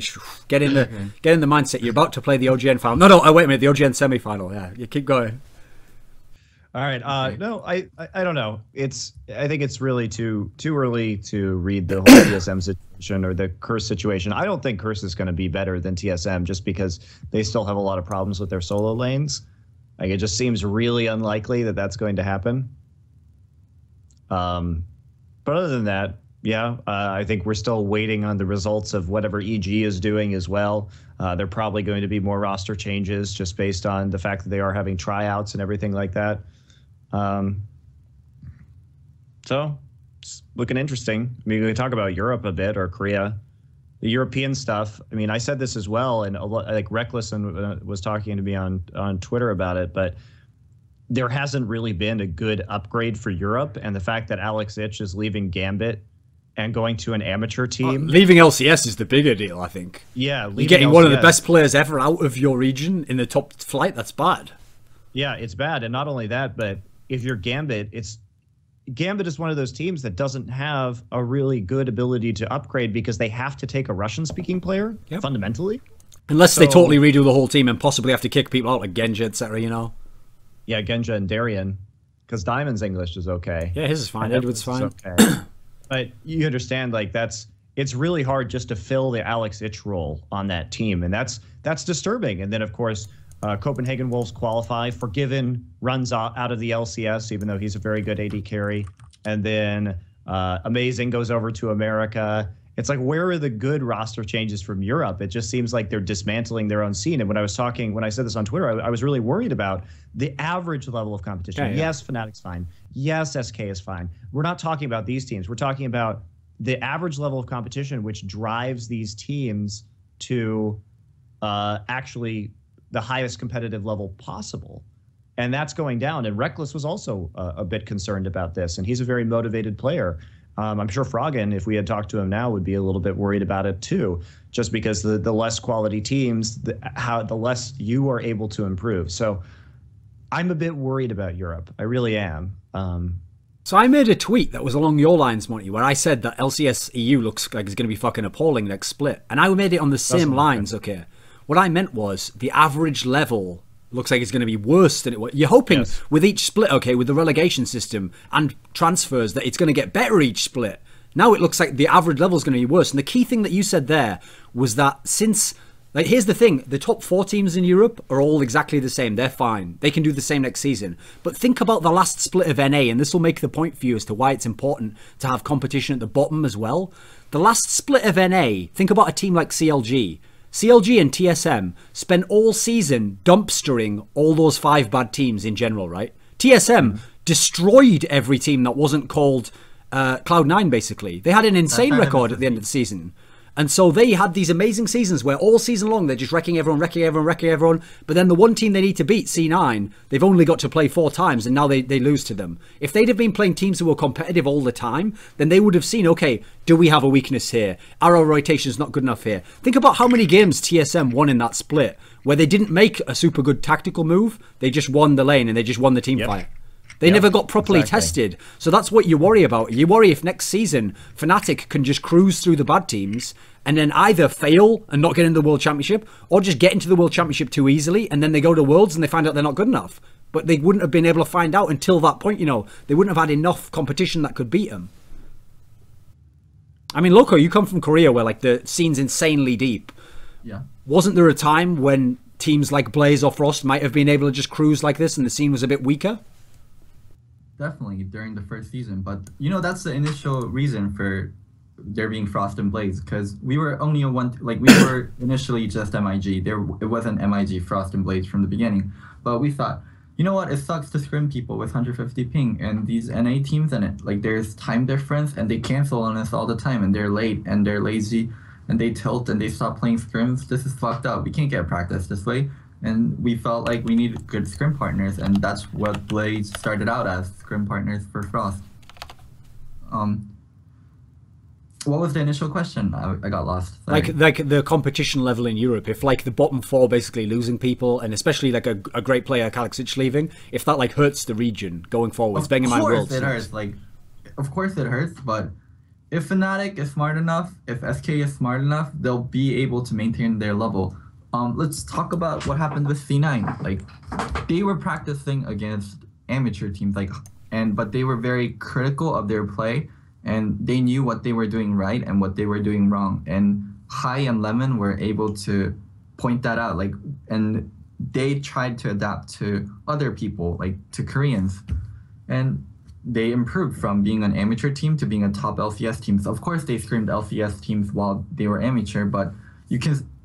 At that time, NA as a region was very shitty, but they rose above the filth and the shit, because they were able to articulate what they were doing wrong even when they were winning, and they improved. I don't think it's impossible to improve, or if everyone around you. It's not impossible to improve if everyone around you is shit, but it's very hard. But you can do it. And Fnatic and SK has a great coach in Incarnation. I feel like they can do it. So Cloud9 is like Rorschach in Watchmen, okay? Like they rose up from like the mire and the dirt of the world, and they made something of themselves, a hero, and all the whores and politicians cried out. They said, "Save us!" And then Cloud9 looked down and said, "Where the fuck do you get that from? What I said? Oh my god!" That's what I do, bro. I read between the lines, even if they don't exist. Okay, so I've got a question about Europe again. Then Alex Ich leaves Gambit. We've sort of touched on it there. I mean, Gambit's probably fucked, right? Yeah, it does appear that way, especially because they have, like we said, or like I was saying earlier, if they want to keep the rest of their lineup, they have to find a Russian speaker, theoretically, unless they are comfortable making calls in basic English, but that's probably going to diminish the quality of their shot calling in general. And who knows how much Alex Ich contributed to the decision-making of the team in the game, probably quite a bit. And so because they have less than 3 weeks to find a mid laner. That's rough, dude. That is rough. That speaks Russian. That speaks Russian, presumably. Plus, of all the players to lose from that team, the only ones who are 100% indispensable is Diamond and Alex. And the whole way Diamond's game pretty much worked was get Alex Ich going. Like, Gambit was the Alex Ich show. If every time I saw those games, okay, where Darian would troll, but somehow by going hardcore, he would actually win and he'd go like 8-0 in his lane. Those weren't Gambit at their best. That was just a weird anomaly. Same as if like Genji's dominating the bot lane. That's usually not how they win. Usually they just win from Alex Ich becoming a monster in mid, assassin type champion, and just wrecking everyone. That's like how they won. So of everyone they couldn't replace, that's the worst plug and play position. Because say you even do find a mid laner from Europe and he's decent, that now you're just a worse version of Gambit. Like how can you fix it? You know. I agree. It's any player that joins will have Diamond and Alex spent years developing that synergy. That's not something that you can immediately replace. And I think that with Alex leaving, and I totally understand and respect why Alex left. I mean, the travel schedule. He's got a wife. He's got a kid. Like, I think he made the right call in terms of being there for his family and showing responsibility for the other decisions that he's made.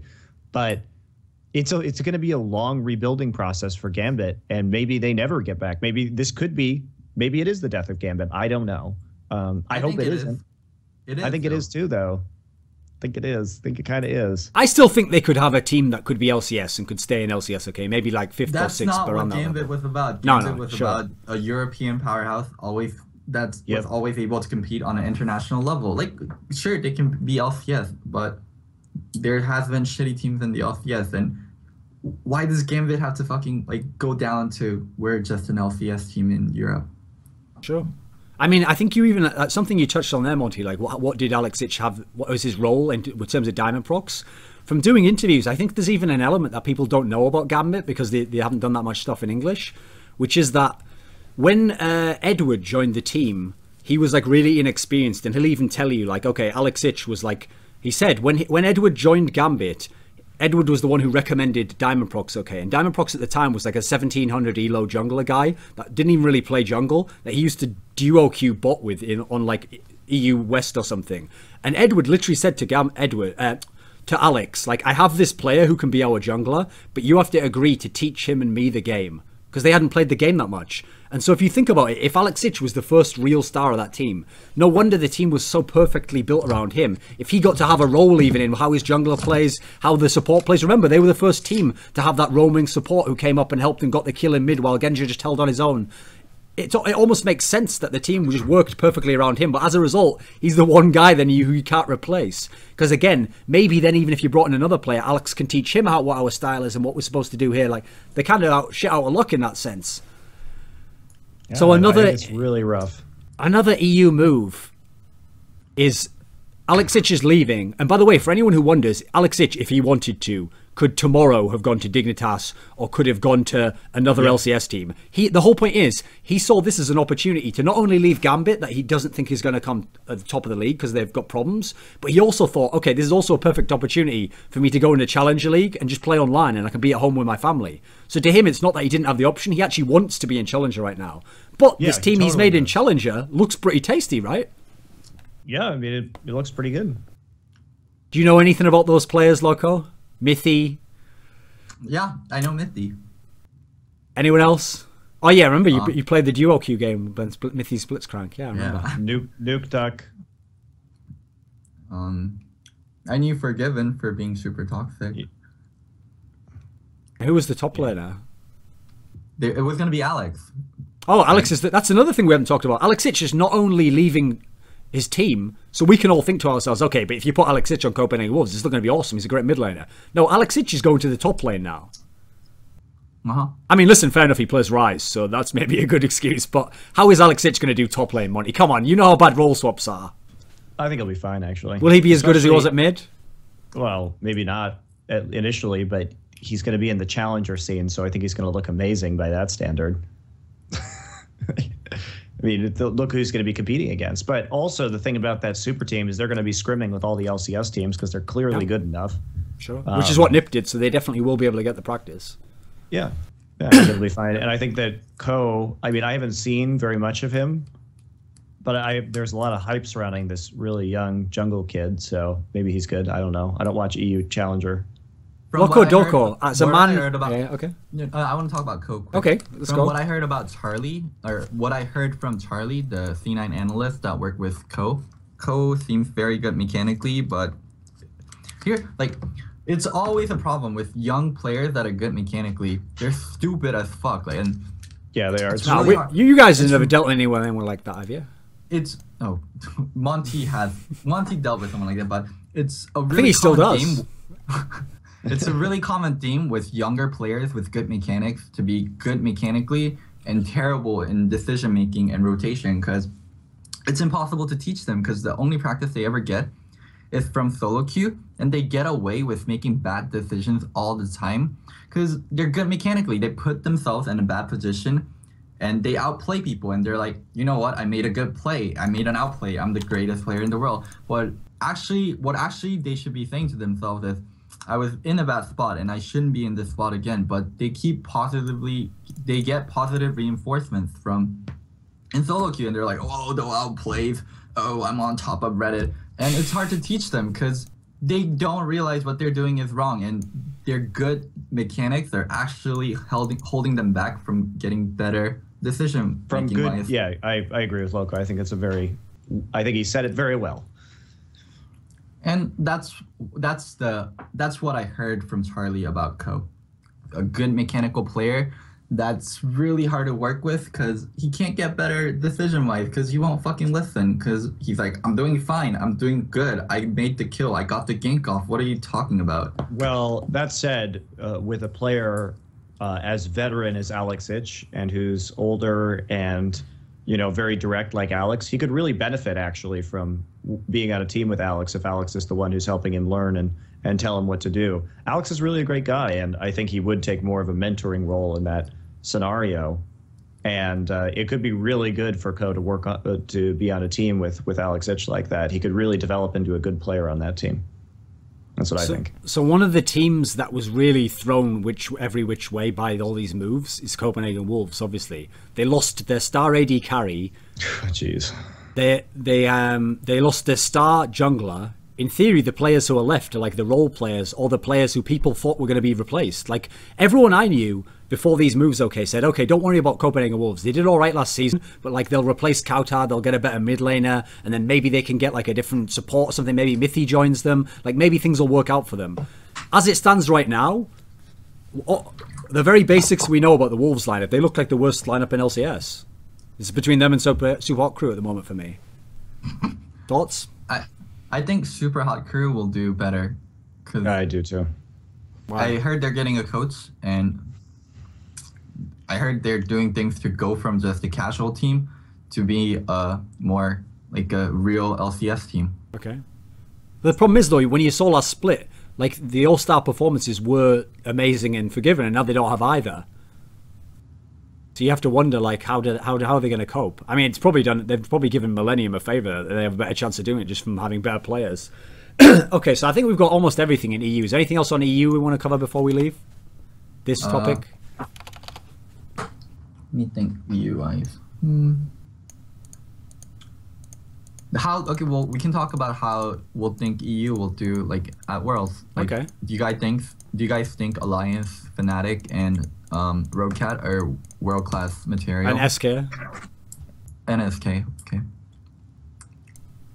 Monty, do you think Fnatic, Rocket, Alliance, and SK are world-class material? It depends. Enter the I think minefield. right now, no.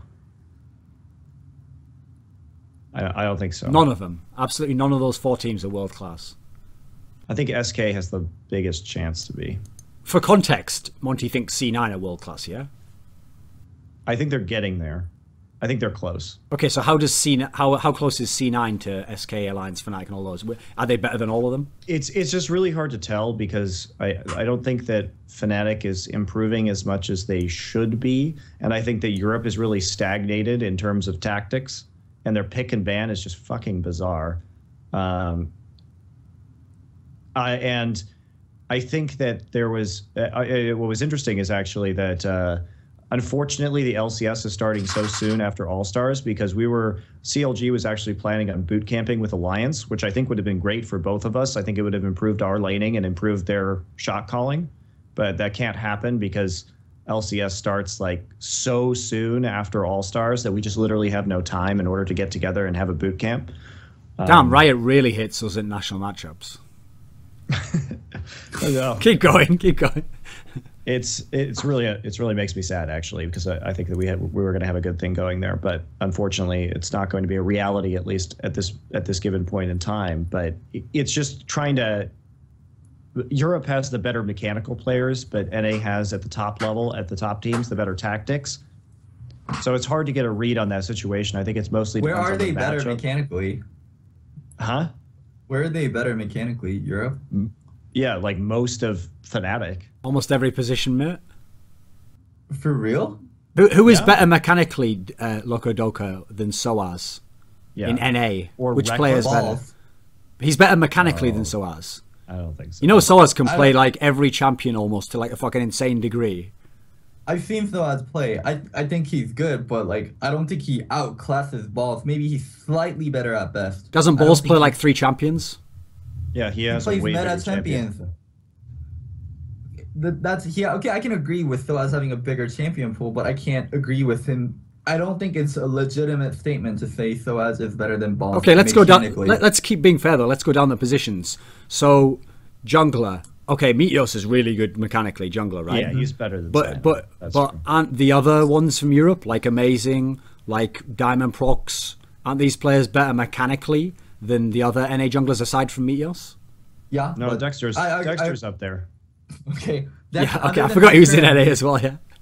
Okay, other than Dexter and Meteos, but let's be honest, NA junglers are pretty shitty. Sure. But now here's the problem, Loco. We go to the mid lane.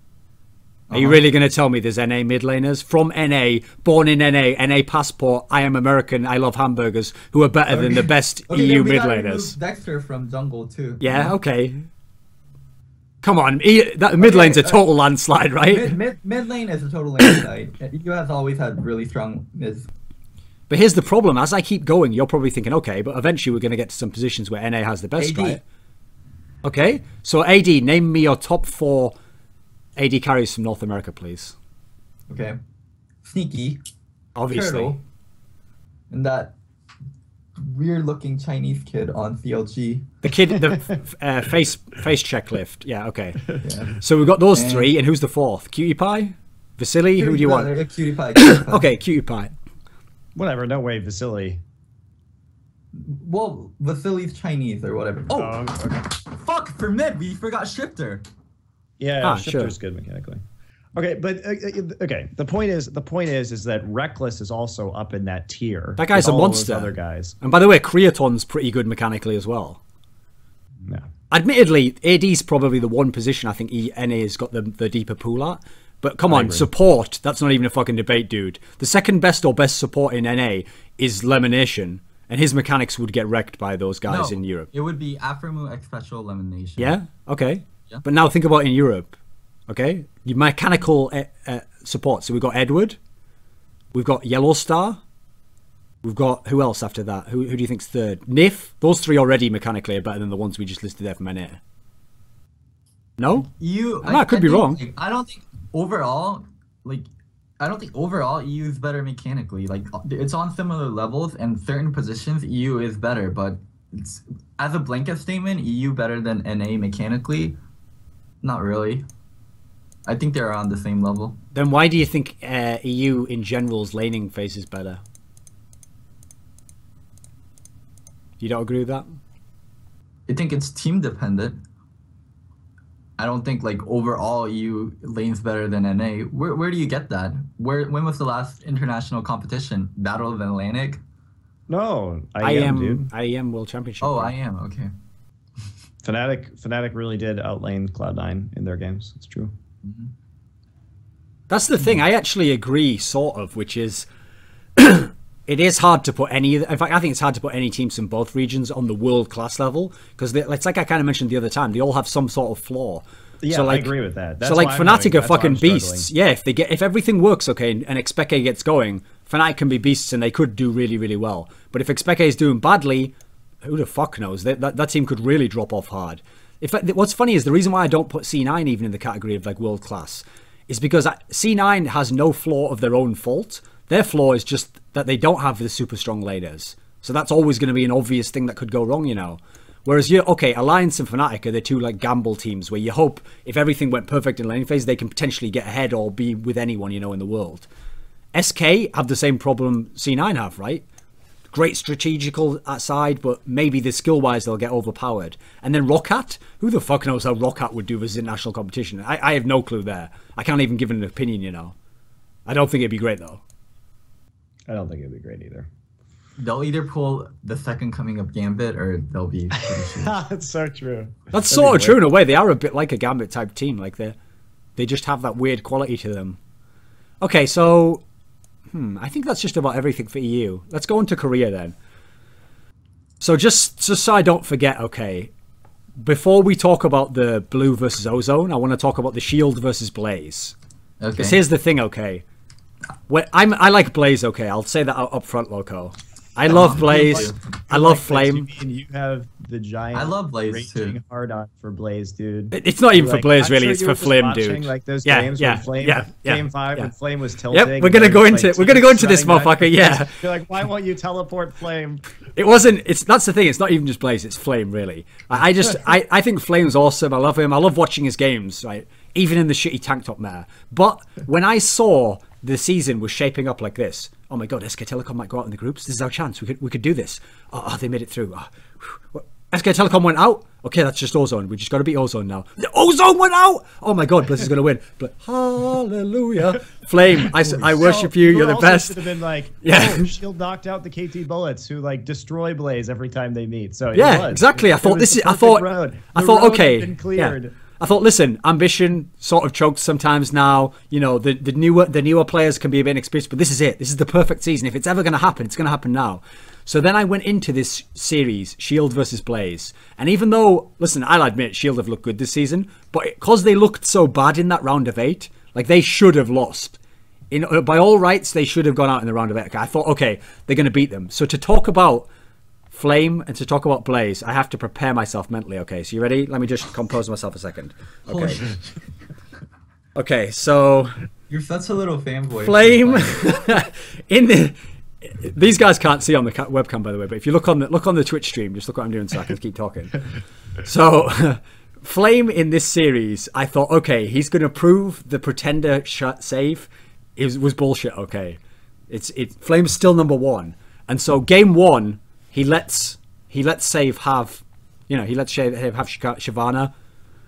Save goes ham on them. They win. Fair enough. Okay, we'll respond in game 2. Don't worry. Game 2, he locks in Rise. Oh my god, the table was practically lifting up there. I was like, I've been waiting so long to see Flame on Rise just wreck people. This is what I cursed the world for all these 6 months. It's back. It's finally. Now he's picking his summoner spell. Oh, he must have picked the wrong one there. He's going to pick teleport, and he's oh god, he's picking ignite. Well, why Flame? Why do you do this to me? And then in the game, of course, every fucking team fight requires a teleport for him to get there, so he doesn't ever get there. And so they lose game 2. So I'm thinking, okay, fair enough. They're going out 0-3. That's fair enough. They lost. At least they got crushed. Then they pull a CLG. They start to give me the hope. And you know, Monty, there's like a quote that hope is the worst of all evils because it destroys you. Yeah, that's the old Pandora myth, right? That's in the Greek myth where she opens the box and releases hope, and everybody's like, "Is this a good thing? Is it a bad thing? We don't know." Yeah. And so here's the worst thing: Bliss start to get their shit together. They seem like they know what they're doing. The late game style is working. It's getting there, and they get to game 5. Oh my god, it's blind pick. The best format in OGN. It's so good. If you're the best team, you should win blind pick. Then I'm looking down, okay, fair enough. Flame's going for Jax, no problem there. He could possibly carry on that. Let me see, he's got the teleport. Good start so far. We're heading towards a win here, guys. Let's look down the thing here. Ambition? You're joking there, right, Ambition? You're not really going to pick LeBlanc, right? Because you know that, well, in fact, here's what probably happened with Ambition, okay. Ambition... Are you good on LeBlanc? I'm okay. Is Goon good on LeBlanc? Is Goon good on LeBlanc? Well, he's amazing, of course. What do you think would happen if you played him in a mirror matchup? I'd probably lose, but he won't pick LeBlanc, will he? Game starts. LeBlanc versus LeBlanc, mid lane. Oh, God. Ambition. Your real life ambition has killed me. Your hubris. Extra bad, too, because we had already seen what happened to Ryu in a LeBlanc mirror. And it's like, Ambition, just play Soraka. Like, play Lulu. I thought yeah, that's what I thought. I thought he should play Lulu and Flame play Jax. That would have been really good. Lulu is a fine matchup. Lulu is a catch-all matchup. She doesn't really have a bad matchup. Does fine against LeBlanc. By the time LeBlanc hits 6, you could just wild growth yourself and survive. And if he's going to play Jax, just play Lulu. Why are you trying to play a LeBlanc mirror against Goon? That's like playing Russian roulette, except there are like 5 bullets in the chamber instead of in the revolver instead of 1. I just don't get it. I think he was confident that he could do it. They were on an upswing, Blaze was on an upswing. They were on a 2-game win streak, and they were on an upswing. Why take that risk? And by the way, they shouldn't, but I get the rationale behind it. Ambition thought he could shit on Goon. Even saying that, in game 5, the moment when I probably will never recover from that series, dude. It was that moment in game 5 where Flame's teleporting just slightly around the corner, and then Goon just cancels the teleport, and then Blaze gets wrecked like 4v4. Yeah. When that teleport got cancelled, like, my soul sort of just left my body that day, and now I'm just an empty shell of a man who's walking around this world looking for a soul. Why do you like Blaze so bad? Why do you like Blaze? I don't. I like Flame, dude. The guy's the shit. Dude, Flame is the best player. Flame is the best player to have never won an OGN in Korea. Yeah? That's me. You won the OGN Invitational. What are you talking about? Okay, that counts. That's not a real OGN. Well, I know that, mate, but I was trying to be nice. But wow. Okay, but Flame is the best player to have not won an OGN title, right? After Locodoco, yeah. Okay. Yeah, okay, after Locodoco, yeah. He's the best active player. We can compromise on that, can't we? Okay. And it looks now like he's probably never going to do it, unfortunately. This was their chance. Flame hasn't won an OGM due to his shortcomings. I feel such like as? What do you think? A bit more. It's so glorious, dude. It's like watching a Shakespeare play.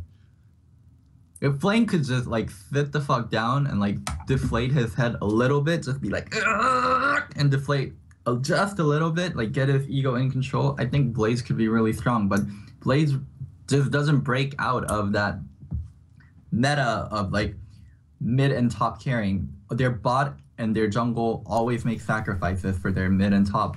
Even when they get a new bottom lane, Emperor and Lustboy have been really good. Daydream has been fucking amazing, but they're not getting what they need as jungle and as bottom. Like, they have to sacrifice so much. Their jungler is always so fucking tied up and top and mid. Well, yeah, and their jungler, here's the extra funny shit about their jungler, is they have a very aggressive, very mechanical early game jungler that's capable of picking up kills, and then Flame picks into losing matchups where he has no kill pressure, and then it's like... Man, like, Blaze is so sad. Like, it's... Oh, God. I love Blaze too, and I really want to see Ambition and Lustboy and them do all well, but like they just can't break out of that fucking shitty meta because like Ambition and Flame have really, really big egos, and it's a really sad team to watch. So here's the thing: isn't the reason this was great though? Like I said, Flame and Blaze are like the most beautiful, like Shakespearean team, right? You see how good they are, but their flaws are also so noticeable, and they can't overcome them, which is why it's like kind of fun to be a Blaze fan, because you're like, maybe this time the tragedy will not occur, and then like watching Flame's face, it's like he's, you know, it's like some Hamlet shit. The thing is though, that's the point though. That's really their problem, is that it almost works every time. So it's good enough that it can beat everyone except the top teams in OGN. And so they always keep thinking, oh, we were so close, it'll work next time. If they just got, like, listen, if Blaze had ever got dumpstered like Sword did, where they just get put straight out in the group stage, like 1 or 2 OGNs in a row, they would change players, they would change style, they'd have to. That's just the way that the teams work, okay? But because they always lose to KTB, or now they lose to Shield, they lose to teams who are probably going to win or be top 2 anyway, it makes them feel like, oh, we just had like that one little scenario there was wrong. They don't understand that their approach isn't that effective anymore. I mean, listen, in this series, they almost won. Like game 2, they were at that point in game 2 where if they can hang on for 5 more minutes, they probably outscale and start to win, right, Monty? Remember when they were trapped in their base and all they had to do was just hold on and don't get wrecked by save, basically? Yeah. So they could have won 3-1. But again, it's the same scenario. They're always that close, and then there's the one fuck up that messes up. Either Ambition gets caught, or Flame doesn't go to the team fight in time because he's still farming, thinking like that 20 CS is going to do something extra for him. Like, here's the one upside. This is how fucked up it is to be a Flame fan and a Blaze fan. You just have to hope that when they lose hard like this is like the wake up call. Like, listen, does Blaze unless they won't play Flame or Ambition, their playstyle will always be the fucking same. So there's no way, okay, that Blaze look at their team now and say, okay, it didn't work. Let's get Insec. He's in an available player now. Let's get Insec into the team, and that's how. They will make Insec. Helios got so much flack when he was on Blaze, and when he moved to Sword, everyone thought better of him because he started playing better. Because he wasn't on Blaze, any jungler you can put Insec there, you can put Bengi there, you can put Dandy there. Will be this like sacrificial lamb. Like you're no longer jungle. Like you're just like you're a pet of Flame. Like you just you can't judge junglers on what. Think about how Daydream was when he first started to play for Blaze, and think of him as he is playing now. It's 2 different players. It doesn't matter what jungler you get. I don't think it's gonna matter. Blaze will always be the same team unless they replace Flame or Ambition. Do you agree with that, Monty? Yeah, these are the strong voices on the team. They're the guys who control the team, that's for sure. The thing is, though, there's no way they're going to replace Flame, right? Ambition's the only one who possibly could go, right? Is it even possible to remove him, do you think? It's up to them. I don't think it'll happen. Because I actually think Ambition is the one who embodies the problem with Blaze, which is that, okay, Flame can actually play well even when they're losing, and maybe just team play loses them something. But Ambition is the player who's like what I described of Blaze there. He's always good enough that you don't remove him, and he will beat the people who are worse than him. But then when he gets to those 2 guys who are better than him, they'll just beat him every time. Like that's his problem. And if you see his attitude, it feels like he doesn't understand that anyone can be better than him. Who, Ambition? Yeah.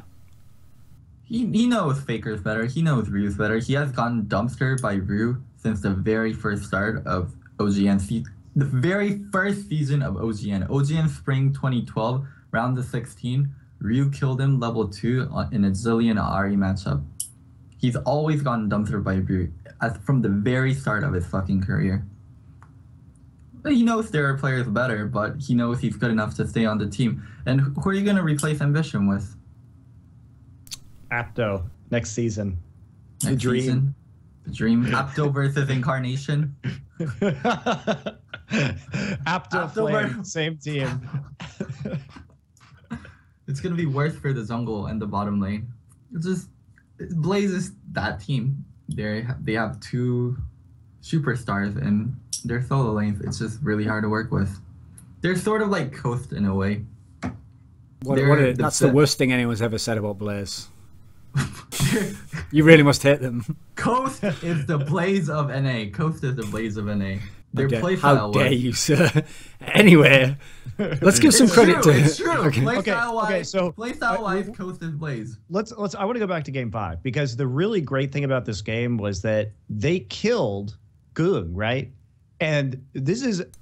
I am shocked that nobody besides me and Locodoco, because I was like talking about it on Twitter and like Loco was like, my God, that was amazing. But Goong's all in to like get the double buffs back was, you know, when Ambition got the double buffs early on because of the 3v2 that happened in the mid lane.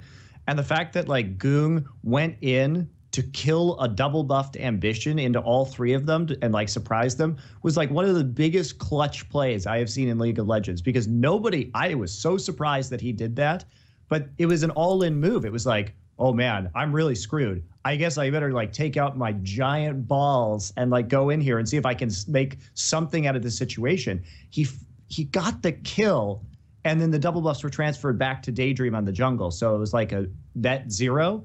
And I was like, wow, he was like, I'm really far behind and I'm going to make a play that will either totally ruin this game for my team or will actually like set things back to even. And he did it. And I was like, Goong's play was magnificent. Like, what an amazing decision. And nobody else seemed to care about it at all.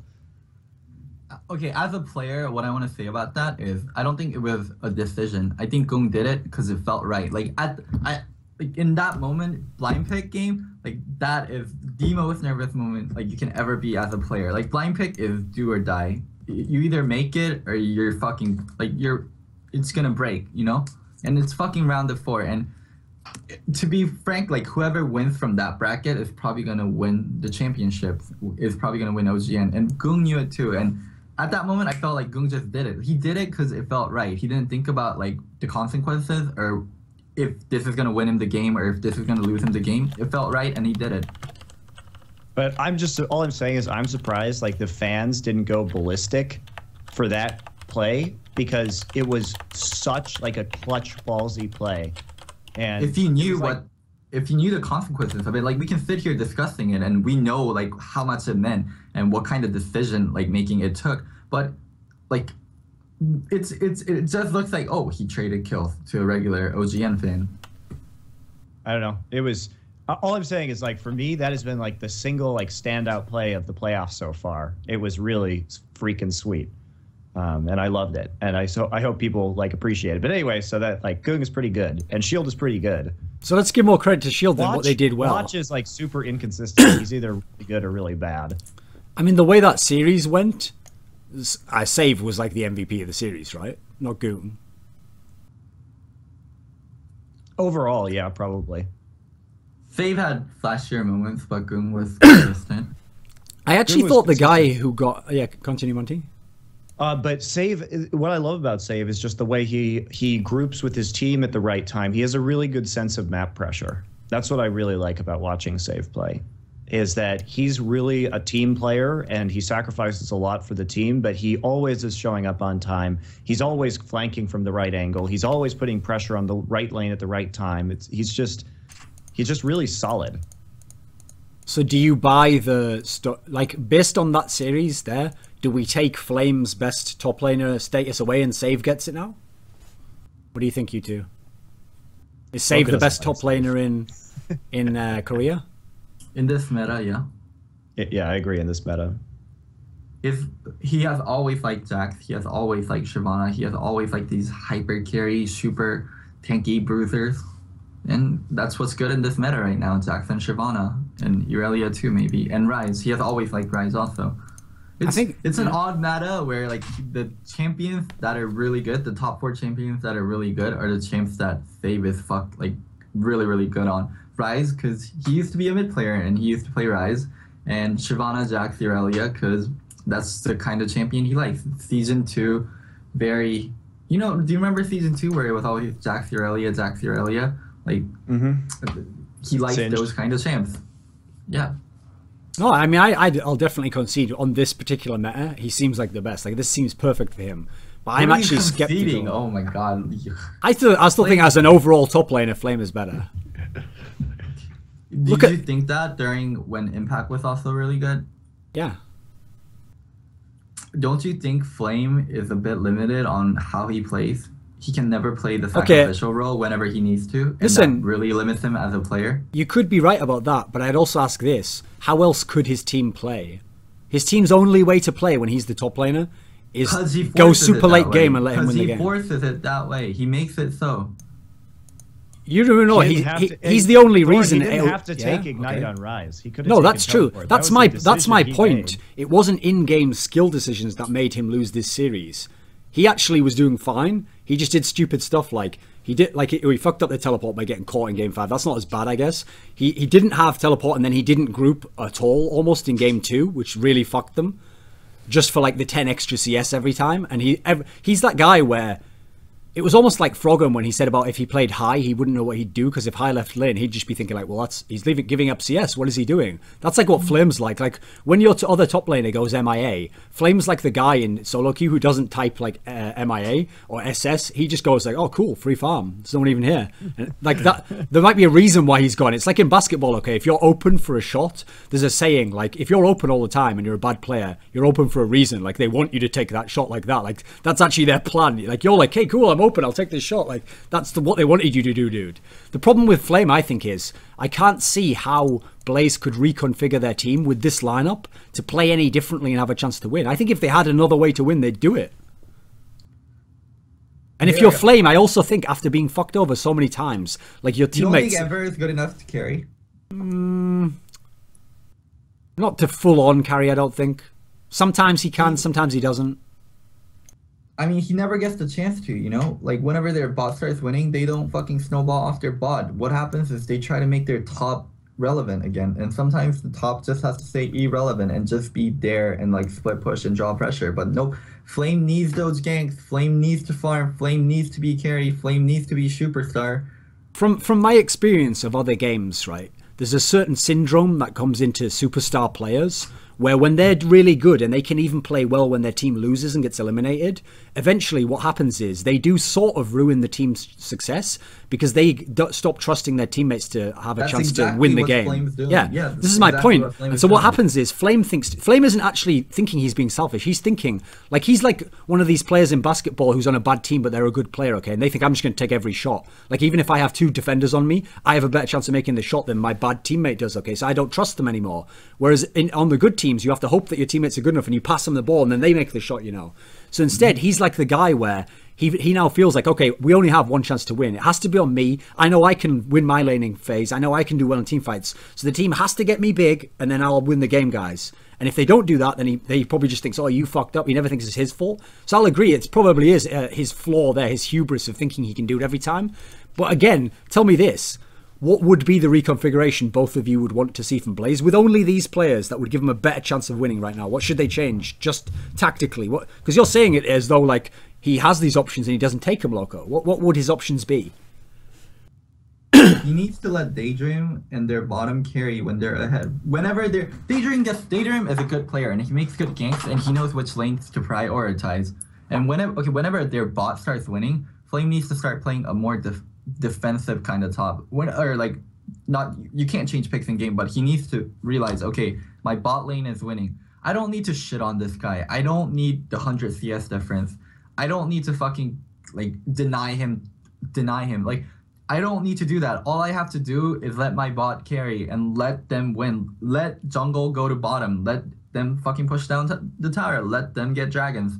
Let them snowball into mid, and let's get fucking like rotations going. But Flame, he just doesn't let that happen. He's so instead, Flame should just start picking Mondo, be like the guy who is the best 1v2 player in the world. He never tries to win lane, and he just goes, listen, I'm just not going to die, and then we'll win the game. No, yeah, okay, he shouldn't pick Mundo. If you look at most of the games that Blaze was successful in, it starts in the picks and bans. Like I said earlier, he intentionally picks into losing matchups, or he picks a champion when he knows a counter pick is available, and then that causes Daydream to have to camp his lane to keep him alive or to try and get him ahead.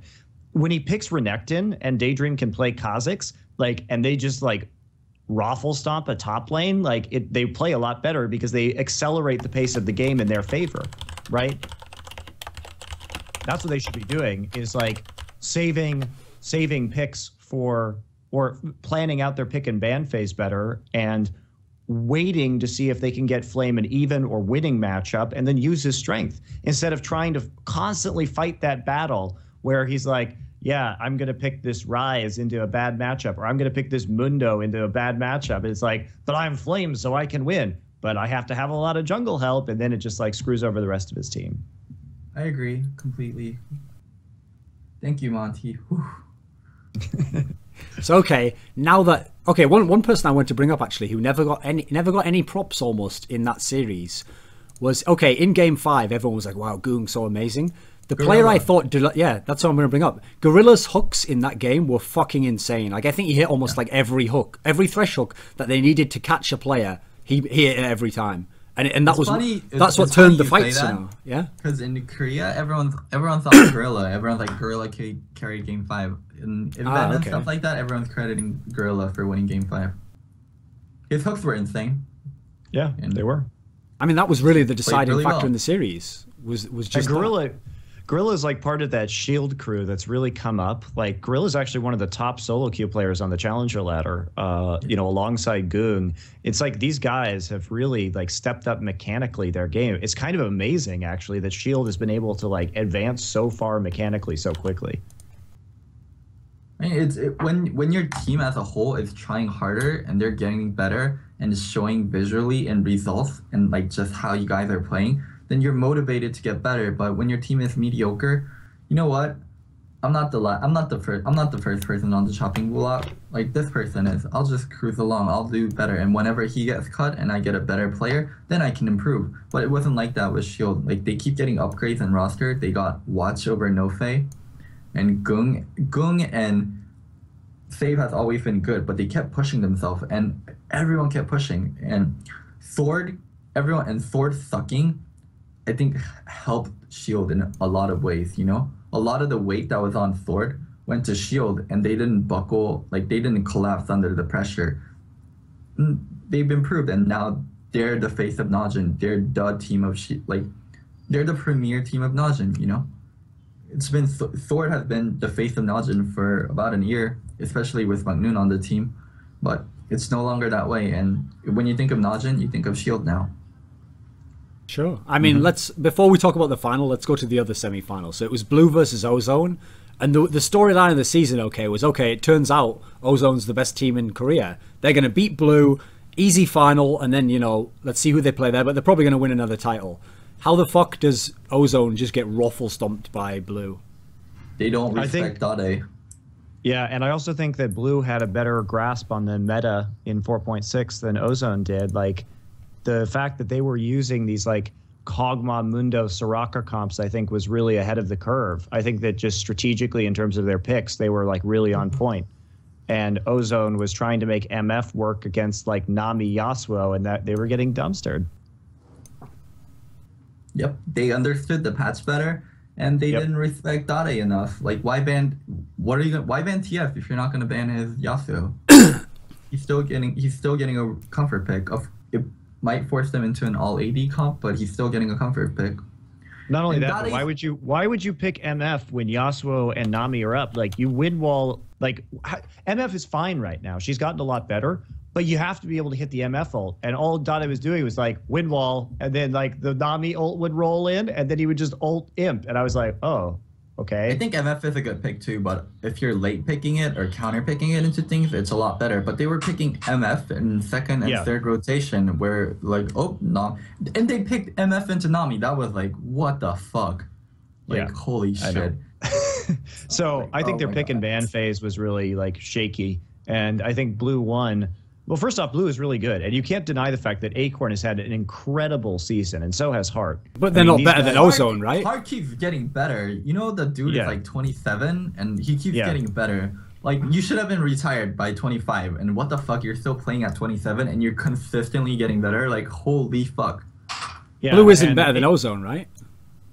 Well, I think they are right now. You don't think any factor played into it? The fact that they know each other so well, and they've played and scrimmed each other so well. Of course, it's a team kill. Yeah, team kill. Weird shit happens. We talked about this last week, where you were like Ozone 3-0, and I was like, it's a team kill, dude. Shit gets weird. Like, but at the same time, just looking at Blue, first off, just statistically, like Acorn has been like on top of the top lane KDA in both Masters and Champions. Like, he's had a really consistent season.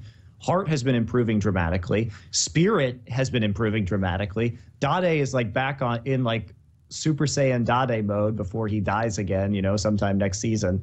And and Deft has always been solid. Like, so Deft Loco, is a good AD carry. You remember the Dade that won OGN, a year ago? Yeah. A beast, owning everyone on Z. He just looked like super sick. And then there was the Dade who showed up at Worlds and looked like he was fucking like Scara a week ago. Like, oh my god, how could he go from being so good, so bad, and now back so good again? What do you know about Dade? Yeah, Loco probably answer Dade plays one way, and it's the Dade way. Dade is bad on skill shots. He's very inconsistent with skill shots, but he knows when to go in, and he has a good feel of when he can kill people. Like, he gets solo kills a lot, and I mean, when he's good, it's when his net attempts are good. Things without skill shots that scale well and that have solo kill potential. Zed. Well, Zed has a skill shot, but Q is really easy to hit after your ult. Or I would argue that he's really has good map sense, and he's good on globals too, because his Soraka and TF play both have been quite good, and his use of Wish on ganks and stuff has been really on point. So, I mean, I think that's communication too, because when he used to play TF on CJ, his TF, it didn't look good. It looked good in lane, but he wasn't doing the whole, like, the split push TF, the ganks and stuff correctly. What would happen on CJ with Insec was, like, he would win lane with Insec, but he would never, like, rotate. Like, he would just keep pushing mid, and his ults were used very, very weird. Like, it was, a lot of his ults were pretty much suicidal. I don't think, well, his TF definitely improved, and the communication's better on Blue. But anyways, going back into Dade, he does things by feel. Like, if it feels right, he does it, and he gets the kill. That's what he does. So, going into the final, now we have a really weird scenario where none of the favourites are in the final, and both teams have sort of a knock against them. So with Blue, you can say, okay, they only got to the final because they got a team kill in the semi-final. Meanwhile, Shield almost went out in both playoff rounds, and yet they're in the final. So who are you two? Who are you picking to win the final? Here's why this is hard, is that it's going to be on a different patch. If it was going to be on 4.6, I would have said, okay, like, probably it's going to be Shield, because I think that Blue got an early read onto the meta, but I think that Shield is fundamentally the better team. And once they see how Blue plays and maybe adopt some of these other champions, that Shield has a better shot. But since so much is changing in 4.7 with the trinket timers and level 1s are going to be all different, I think Blue has shown to be a more innovative team historically and very willing to pick up on new changes quickly and adapt to them. And they've been doing this not just this current patch, but literally ever, like, forever. Number one, they've always had, even the MVP Blue days, they had great level 1s, very creative level 1s. And then from there, like, they were the first ones to play Lucian in Korea. They were the first ones to play Jinx. They were the first ones to play Ziggs. Like, these guys really, like, pick up on shit really quickly and, like, start adapting. And so they're smart. And so I think that because of the changes and the fact that I'm pretty sure we're going to see 4.7 for the finals, because it's still a little ways out, that I think Blue, just because they're more adaptable, will have some pretty big surprises in the finals. What do you think, Loco? Who's the better team? Who's going to win? I agree completely with Monty on what is it? The Blue being very adaptive and very quick to patches, and I think a lot of credit goes to their coach. The coach they had since the GSG days. He's very vocal, and the players trust him a lot. And so I want to give credits to the coach for that. But for the finals, I think Shield is favored because just it's their time to win, and they have better players. And of course, 4 points. Is the finals being played on 4.7? That's the question. I'm pretty sure it is. If it isn't played on 4.7, I think Shield will win. If it is, I think Blue will win. Okay, well, I think Shield will win regardless of 4.6 or 4.7. Shield is just a better team overall, and Blue did have creative picks in 4 points on versus the Ozone, but I think Shield has a really good coaching staff also. Like, they're not gonna be like Ozone and be stubborn and pick MF into fucking Nami, and they're gonna respect ban the Dade Yasuo. I think Shield is smart enough to beat Blue. Shield is better mechanically and in rotations and late game, and they're smart enough to not fall into the same pitfall that Ozone did. I do think it's a really fun matchup, though. Like you're saying, I agree that Shield is slightly better in terms of rotations, but it's the ingenuity and team comps. Like, Blue has a really good pick ban phase. Like, when I was watching, and it was like Mundo, Kog'Maw, Soraka, like that, their like team comps have insane synergy. Like, if you just think about that, we got the magic shred coming in from Soraka. She's going to protect the Cog with the Rylai's. Then you have Mundo and Kog'Maw, who are both dealing % health magic damage, like with the magic shred. Like, the synergy of some of their comps is amazing. Like, they really do a good job. I think Shield's going to win as well, actually, because the thing is, first of all, as weird as this sounds, okay, after the SKT series, it did look like Ozone were the best team in Korea, and Blue just beat, in theory, the best team in Korea. So, on that sense, you should say, oh, well, Blue's going to be the best, but I'm still not entirely convinced by Blue. Like, I get the feeling, if Dade doesn't have those crazy games like that, their level's going to drop off huge. Like, if he just even plays 70% of what he played before, I think Shield will definitely win. So I'm actually just betting against Dade being a monster in the final. And I think Shield as well have the players to handle them. Like, I think Goong can do fine versus Dade. I mean, Dade beat Pawn, sure, but it's not like he had to play Faker. He didn't have to play another monster mid laner. He just wrecked Coco and then did really well versus Pawn as well. So when he plays against Goong, then I think that's a pretty interesting matchup. Like, who knows who's going to win that one? I don't think it's definite that just because Dade wrecked everyone in Twisted Fate, he's going to win now. And then the save versus the top laner, that one's pretty interesting as well. Like, that's another two people vying for that top position where Fave is going to destroy him 1v1 if he gets the matchups. The problem is, I think Shield is the better team. The only knock on Shield is the fact that there's something clearly wrong with them, that they keep almost losing these series. Like, there's something where they don't, like, something goes wrong. They're not just closing games out. Like, I want to ask Monty about this, actually. So, this switch that they did, where they went from being, like, the permanent sieging team to now they're trying to do these, like, pick comps and trying to catch people out. How would that work versus Blue, do you think? Fine. I mean, is that a good approach? Yeah, sure. Why not? As long as you play your comp properly. I think they're still like a little shaky on doing it well. Do you think that switch is actually part of what made them better? Yes, because it gave them diversity. But I think that if you're Najin Shield, you don't want to like try and team fight Blue, because that's like the one thing. Like, Blue is really good at 5v5s, so it's pretty dangerous in order to encounter them in that way. But I think as long as you get the right bans, like you said, the Yasuo, the TF, then you can just play either a pick style or more of a sieging style, and you can do okay if you're Shield. My biggest knock on Shield is Watch's inconsistency, and the fact that he seems to do like really well some games, and then other games he makes really bad decisions.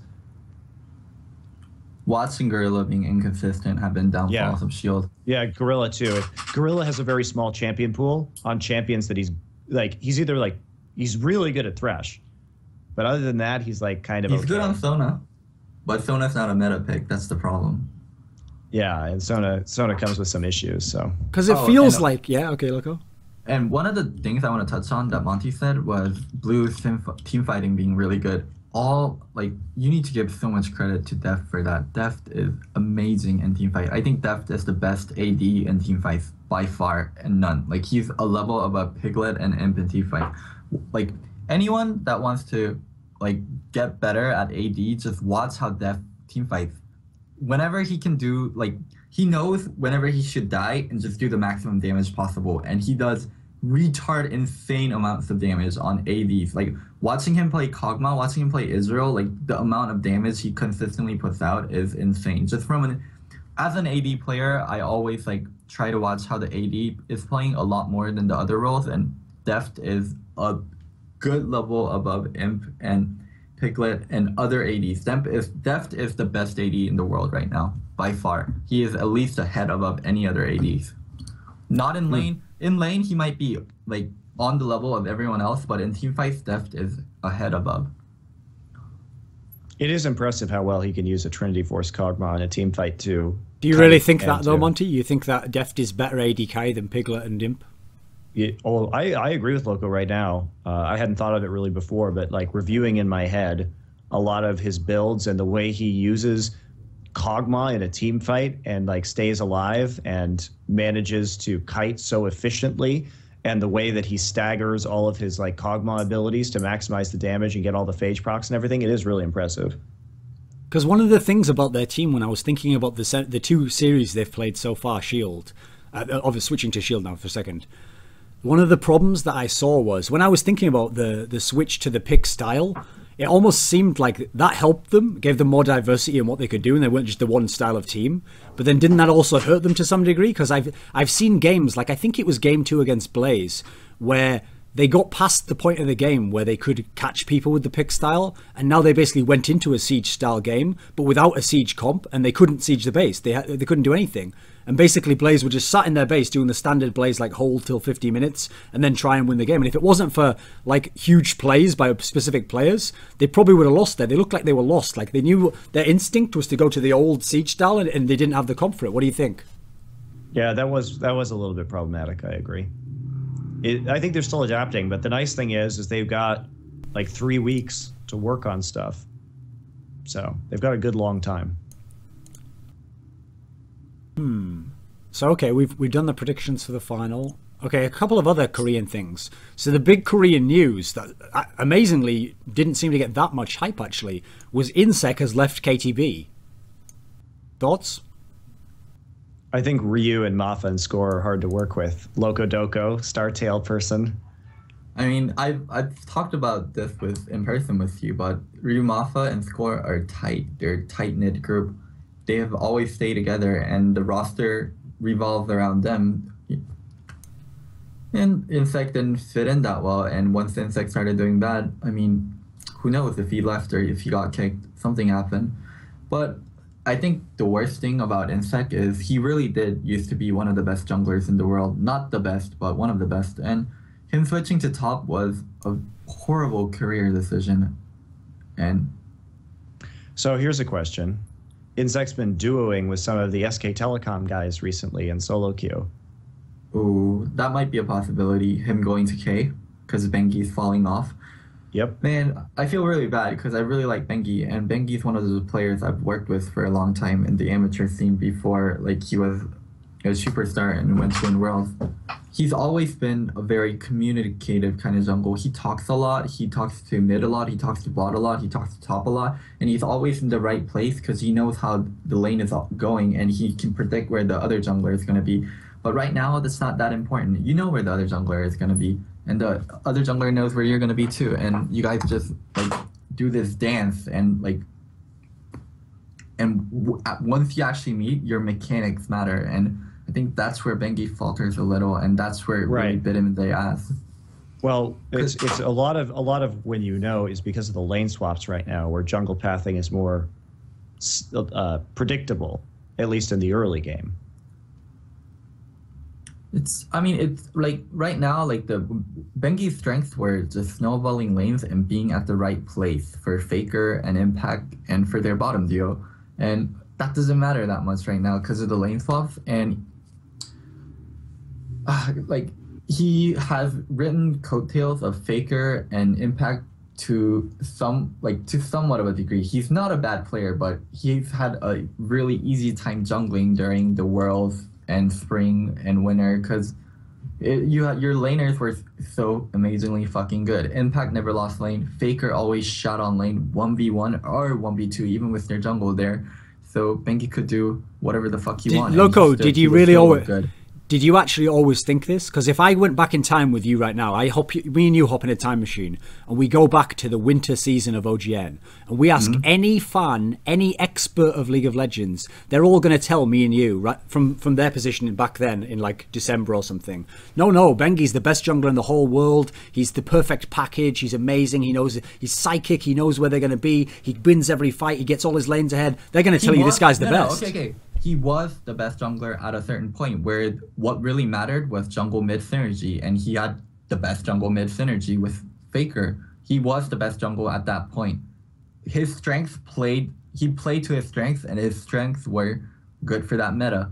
So, and even when he was the best jungler in the world, if you put Dandy in his place and if you put Kakao in his place and you made them work with Faker, maybe they could have been the best jungle in the world. But what made Bengi so good was his synergy with Faker. See, what's funny is I always used to bring that up in the debates that we would have, which to some degree were healthy debates. Okay, who's the best jungler? Because it's such a deep position in Korea. And when people would say Bengi no matter what, I would always say, yeah, but dude, Dandy plays with Dade. And that was like Dade in the winter season. Like, how can you compare the two? It's like unfair. One has Faker and he has Dade. It really is hard to judge junglers when they have, like, it's really hard to judge junglers because it's so, like, tied into the lanes. Like, you know, with Dandy has a really easy time jungling compared to a lot of the other junglers because he has Mata, who's fucking amazing in map control. When you can see half the map, jungling's so fucking easy, and Dandy has that advantage over other junglers because Mata is one of the best at vision control. It's maybe Dandy sucks when he's not with Mata. Maybe Dandy sucks when he doesn't have vision control. Who the fuck knows? It's hard to judge junglers. Yeah, it really is.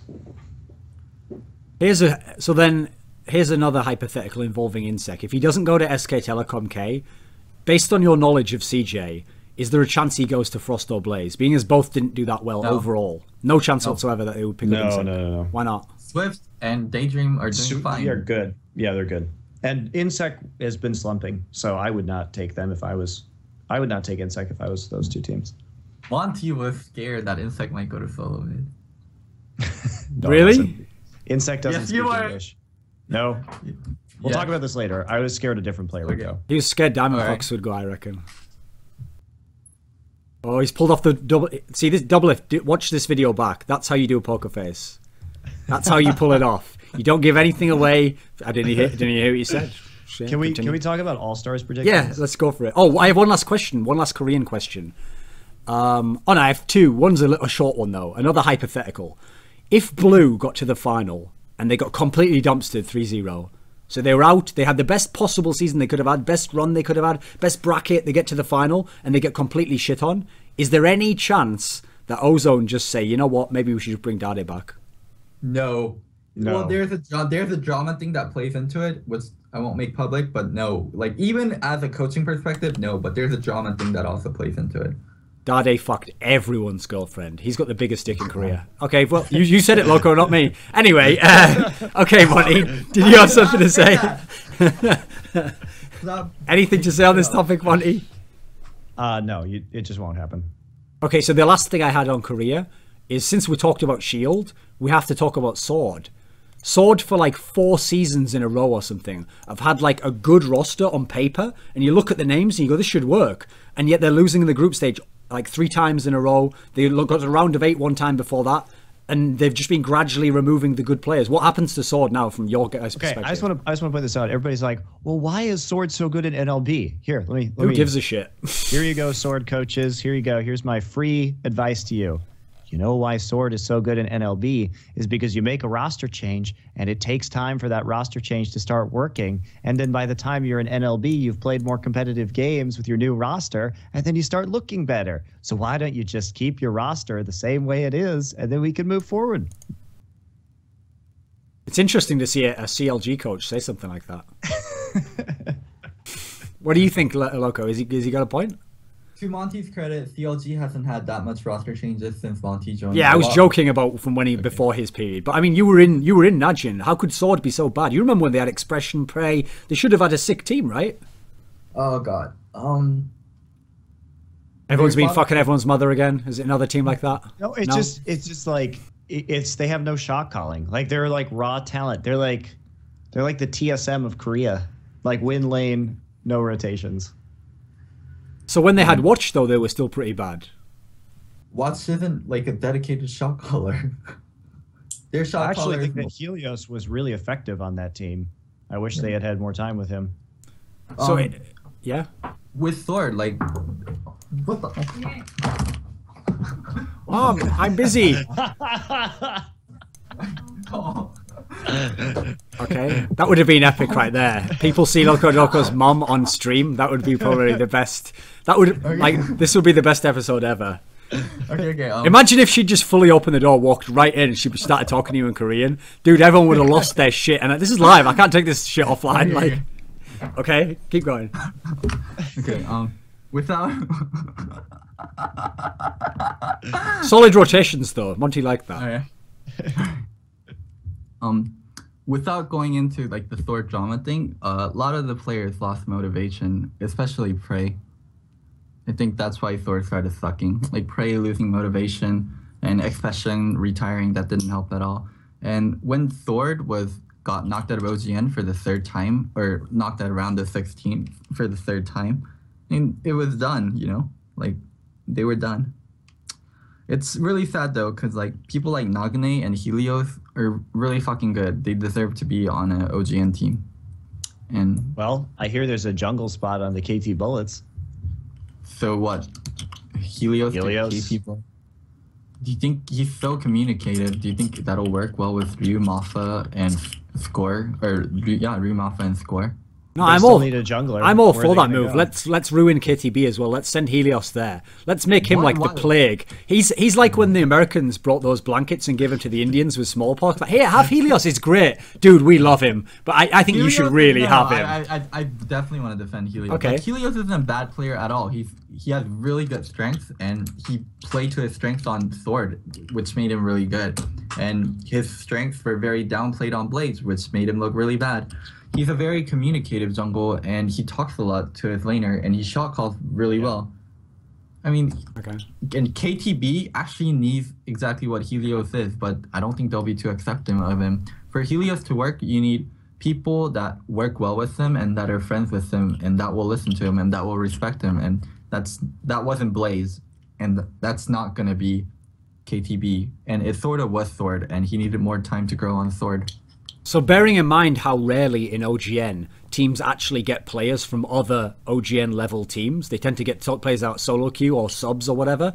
What are the odds by next season Sword has a good team again? Do we predict that they're going to have a shit team for next season? I already know a few of their members, and in this current form, you might not see Sword in the next OGN because they have to go through online qualification. And in this current form, unless they do some roster changes, I don't think they'll make it. What do you think, Monty? I don't know what their roster is going to look like. But even imagining what the best case scenario is, they're not going to be a top 8 team, right? I'll type to you some of the members I know. Okay. Okay. Right, I know. Okay. Oh, that's actually surprising. Right, I'm going to quickly put the screen onto the screen so I can read it. No, I'm going to put it onto the picture screen so I can have a look. Okay, let me see. I need to see who this is. Those are actually some really good building blocks, but I agree they're not going to be top 8 with that right now. But that team has a lot to offer, I think. How do you look at? Okay. How do you get the fucking Skype chat so that on the left I can see the messages? At the moment I can. Wait a sec. They're always going to accidentally put it on stream. I know, but I can't find out how you get to that. Oh, here we go. Ah, there we go. I don't think that team's going to be top 8, mate. There's nowhere. No, it's not right now. But just from looking at those players, those guys all have they have a very high skill ceiling. Oh, wait a second. I have to put it off again. I like it for the long term, but that's the thing about Sword is they've never been able to keep a better a team for the long term. So anyway, let's move on because we can't really talk about. It's stupid to talk about this when nobody else knows what we're talking about. Okay, so I have another hypothetical for you before we leave Korea. KTA did well, but then were underwhelming. KTB desperately needs a jungler. Just bring Kakao back. Wow. No? Fucking, like, that would fuck with Kakao's head a lot. I wouldn't do that. I think that would be a bad coast call. I agree, and I think the KT Arrows are so young that they're really going to develop nicely as it is. It may take them another season or two, but I think you just keep everything the way it is on KTA. Right, that's pretty much all the topics I have for this show. So, do you have anything you want to talk about, Loco, as your final topic? Well, were we going to talk All-Stars? Oh, yeah, that's right. Let's do that now then. Okay, let's talk All-Stars. I have to leave for All-Stars later today. Where do you want to start then? I'm going to be at All-Stars. Woo!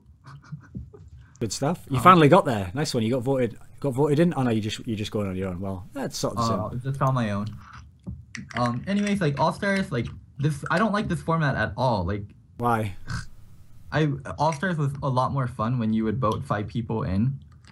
From the region, and you play for ego, like that was a lot more fun than this like mini worlds. Like this, it's basically mini worlds. You know, you're getting the best team from each region and having them play. That's not All Stars. Like it should be called mini worlds. Best team. We've got the best team from Europe. Regions except for Korea. Okay, whatever. No, like, dude, we haven't got the best team from any region except Fnatic.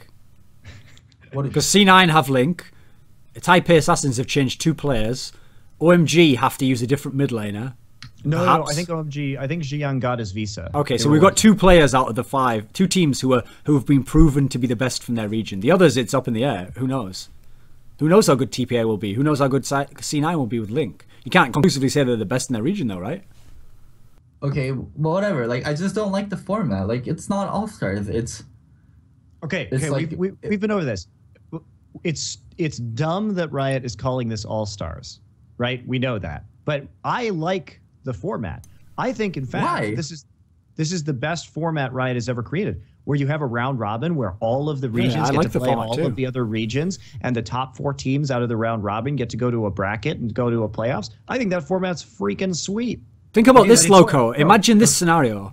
Imagine that it wasn't called All Stars. Okay. Okay. So just like take the tournament and for what it is, it's dumb that it's called All Stars. Think about this, Loco. You know how in all these other tournaments we only get to see Cloud9 play like one fucking best of 3, then they're out. Okay, no, I agree. Imagine seeing Cloud9 play the other 4 teams. That'd be awesome, wouldn't it? With the real Cloud9, yeah, you know. No. The tournament structure is fine, but as a format, it's stupid.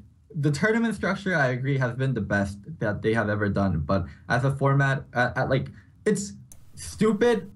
And I don't like the teams they're doing it with. And I don't get, like, you get 10 pros and have them play Funzy modes. Like, that's not fun. Nobody understands. No, hexakills are retarded. Yeah. I fucking hate Earth mode. I haven't played a single game of Earth mode. Like, it's fucking terrible gameplay modes. Like, you have all these all these popular players playing it. And what's the whole fucking point? Like, it's not fun. It's like, I don't like it. Who likes it? Do you want to watch Faker and Ferguson play them like on Hexakill? Like, what the it's boring. Okay. I don't like it at all. Now, I'm gonna play devil's advocate, even though I agree with you, but we're all like super into the esports, like hardcore competitive side of things. Sure. So like when I hear about like Earth mode, I just don't care. But I'm not going to take away analyzing Earth mode, Monty. I'm not going to take away from the fans who want to see that or who would enjoy that. Okay, so if that makes some people happy, that's cool. Whatever, that's fine with me. So I agree with you, Loco. I would rather have an all-star. If they're going to call it All-Stars, they should just do the same thing that they did last year, except with a better like tournament. Last year, All-Star was so good. I loved it. It was awesome. Okay, right. But I do really appreciate that Riot is doing this #1 team thing where we have this mini worlds, where we have more real international competition, because the problem with All-Stars was it wasn't real teams, and they, All-Star teams don't have the same kind of synergy, don't have the same kind of style. So I like that we're getting real teams into this competition and having them play in a round robin. I think the format is awesome. I think all the additional stuff with like voting players in for Fun modes is whatever. Like, take it or leave it. I don't really care about it. Why not have All-Stars and why not have like this mini Worlds format? Like, why can't we have both? Like, of course. To me, that's the obvious one as well. Like, what I would do is just make it a week and have the teams play on the first day, so anyone who's voted on from the teams can get that out of the way first, and then have it be like a week, like the All Stars is in the NBA, and then have the All Star game where it's all the different 5 players. They just play at the end of the week or something, So you could have both. I mean, why not have both? It's the same cost almost. Yeah, I don't know, but whatever. It's different than it was last year. I wish they wouldn't call it All Stars, because it's not. It's not under any traditional sports definition an all-star event. It's a tournament. It's an international tournament between regional winners. And we talked about this before, but it's very similar to what I think it's the Confederation Cup is what it's called in soccer or football or whatever you want to call it. Yeah. So you could just call it like, the spring. I mean, we've talked about this before on the show, but like the spring first place spectacular, like it doesn't matter what you call it. It's a good idea. I like the idea. I like the fact that we're going to see these spring season matter somewhat. If like this format had more of a reward and an incentive to it, it would make spring season matter for NA and EU. Right. So I'm enjoying seeing this. That's for sure.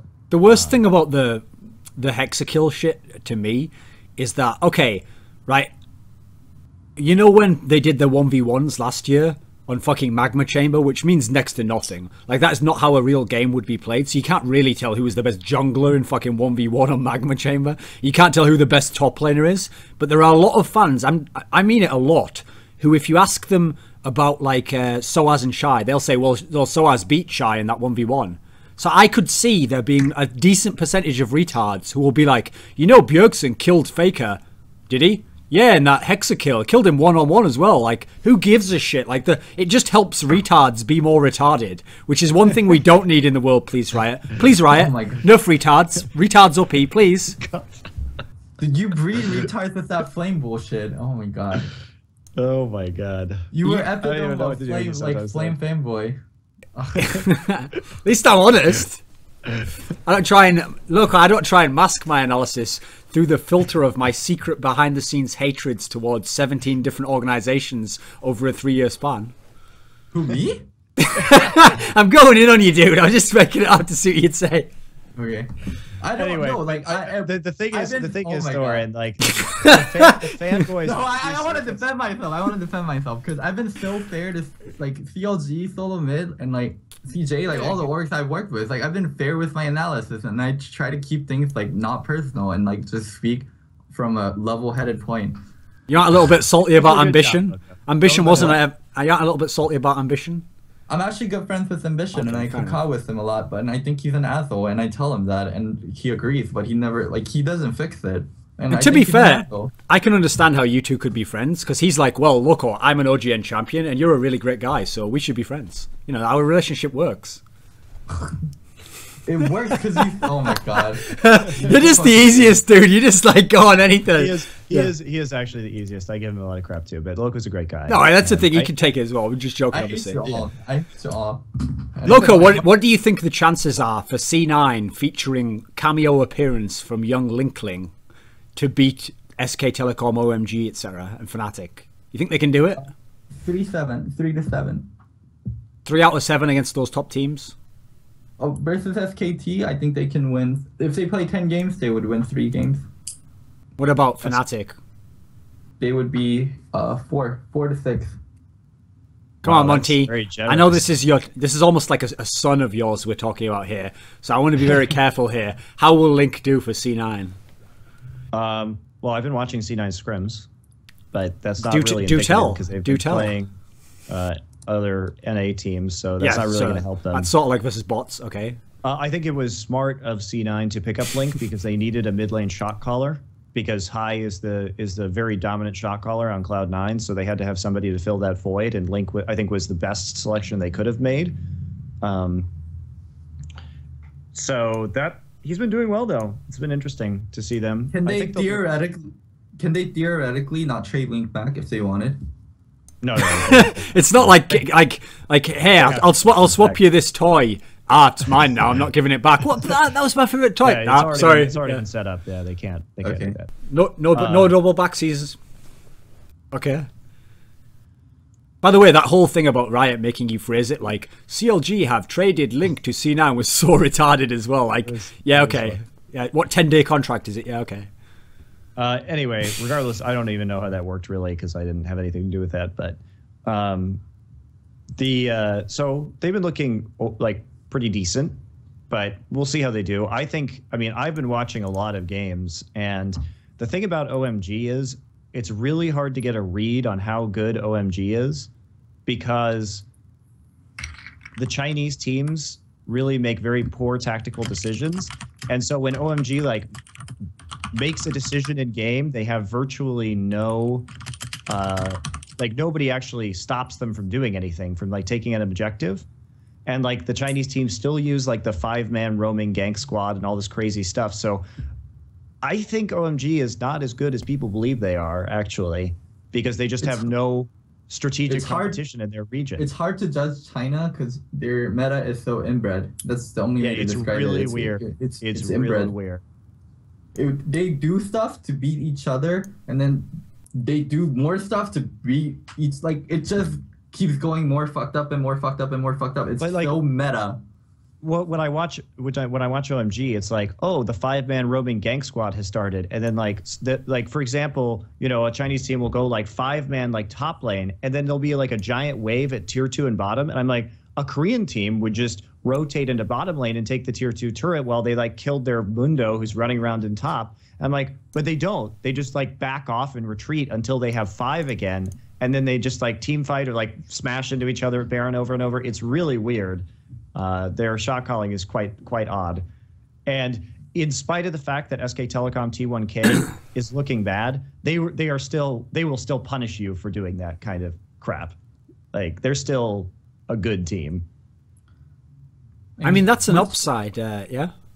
With China, like they're either gonna be ahead or behind. They're never gonna be like on level with other metas because like their scene is so isolated, and for some reason, like they've been trying to bring in Korean coaches, but like they don't. It seems like they're in their own world and they don't watch like how the rest of the world plays.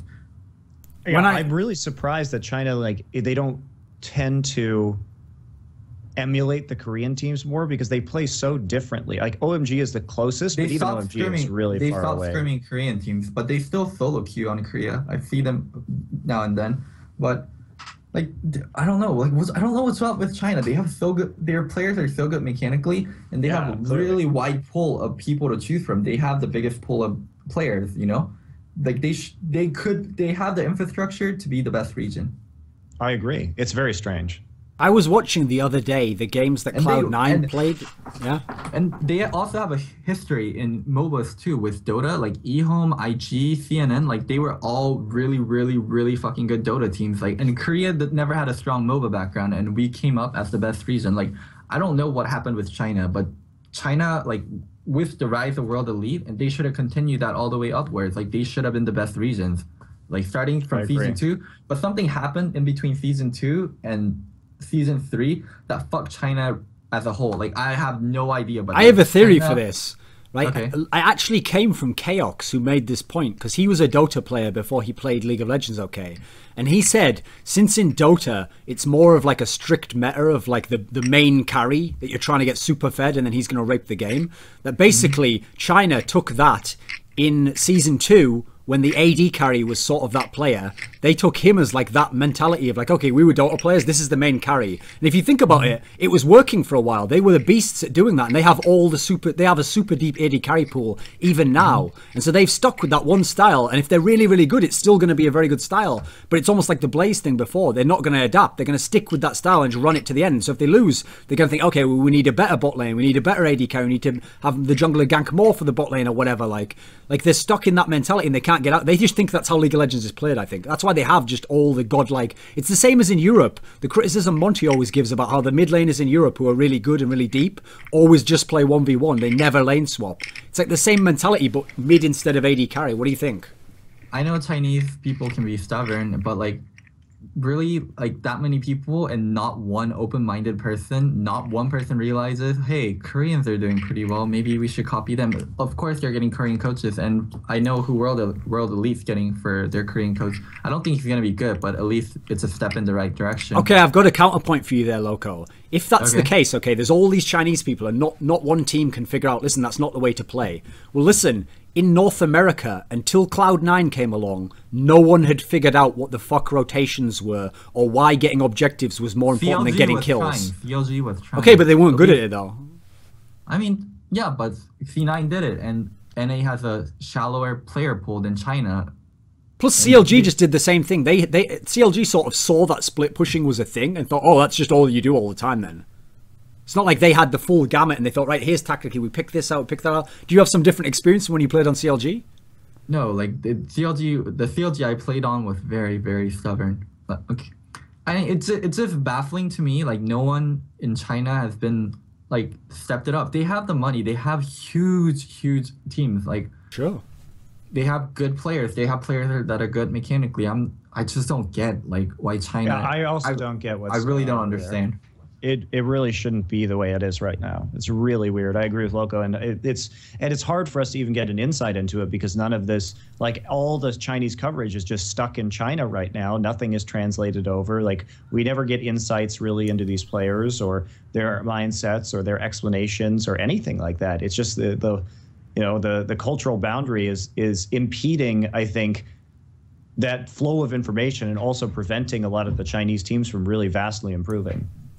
Because you're right, Loco. The raw talent, man, it is in China for sure. They have great players, but it's just they play the map really poorly. And they have the infrastructure too. And you know what? They play on Korean server. They play Korean solo queue. Like what the fuck is going on? And they stopped scrimming Korean teams. It's more of Korean teams not scrimming Chinese teams anymore. But if China really wanted, I think they could scrim Korean teams, and they stopped doing that also. Like. When China was good, when World Elite was good, when TPA was good, well, now TPA is not really Chinese, but when World Elite was good, World Elite was scrimming Korean teams a lot. They were scrimming Blades and Frost a lot. That's when they were good. When they had the Chinese mechanics with like Korean rotations and Korean late game management by scrimming Korean teams.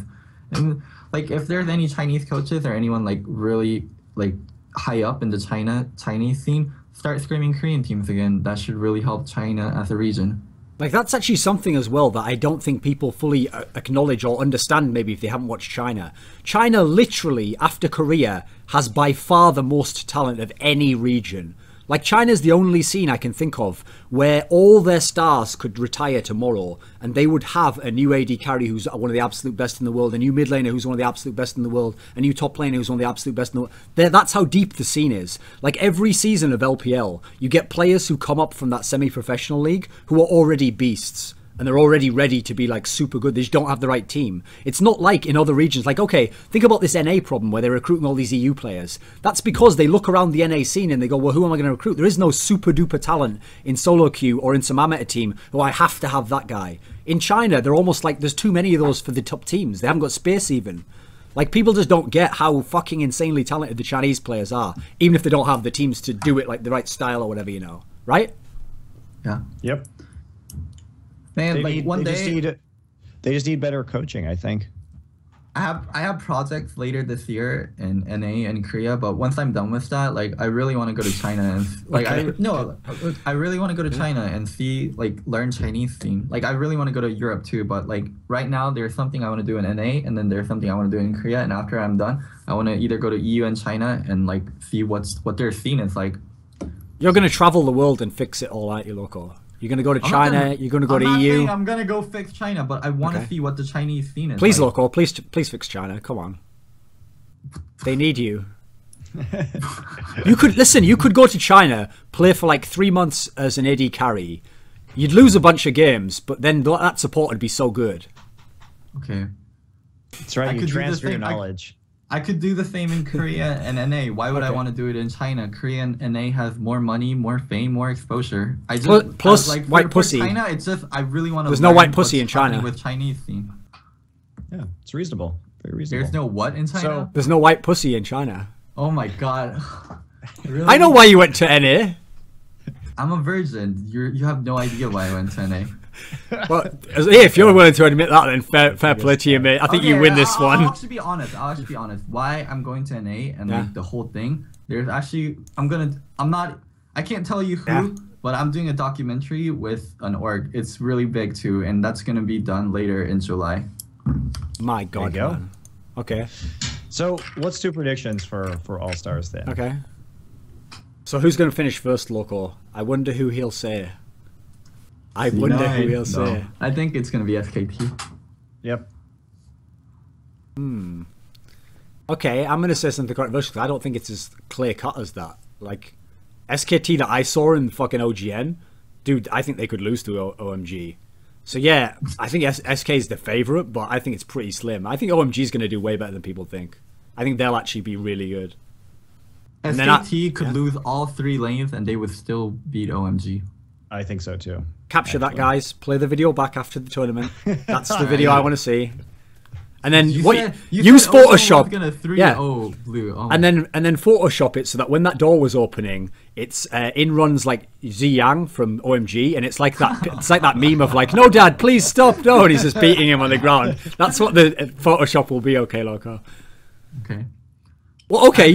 So I said Ozone would 3-0 blue. Then okay, Loco. What did you predict for Ozone versus SK Telecom? Who did you predict would win? Ozone. And then who did you predict for blue versus Ozone? Ozone versus SKT in this round of 8 was a really easy prediction for And OGN. so what about blue versus Ozone? You thought that would be blue would win, yeah? I thought blue had a good chance to win. I really didn't know. If I had to guess, I probably would have said Ozone, but I knew it wasn't going to be 3-0. I knew it was going to be very close. So what are the chances of Fnatic then? What do you think, both of you? I don't know that you've seen that well, but from what I hear and from what I can tell, Fnatic is the only team going into it full strength, and they have home buff advantage. So I think Fnatic might even beat OMG. I think it might be SKT, Fnatic, C9, OMG, and then that weird TPA. Yeah, I'm sorry, TPA. Oh, I forgot you guys were even in the tournament. Monty?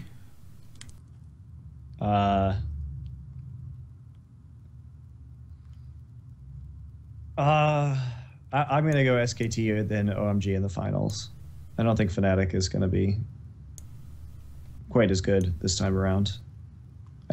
We'll see. They have home buff also. Yeah, it's true.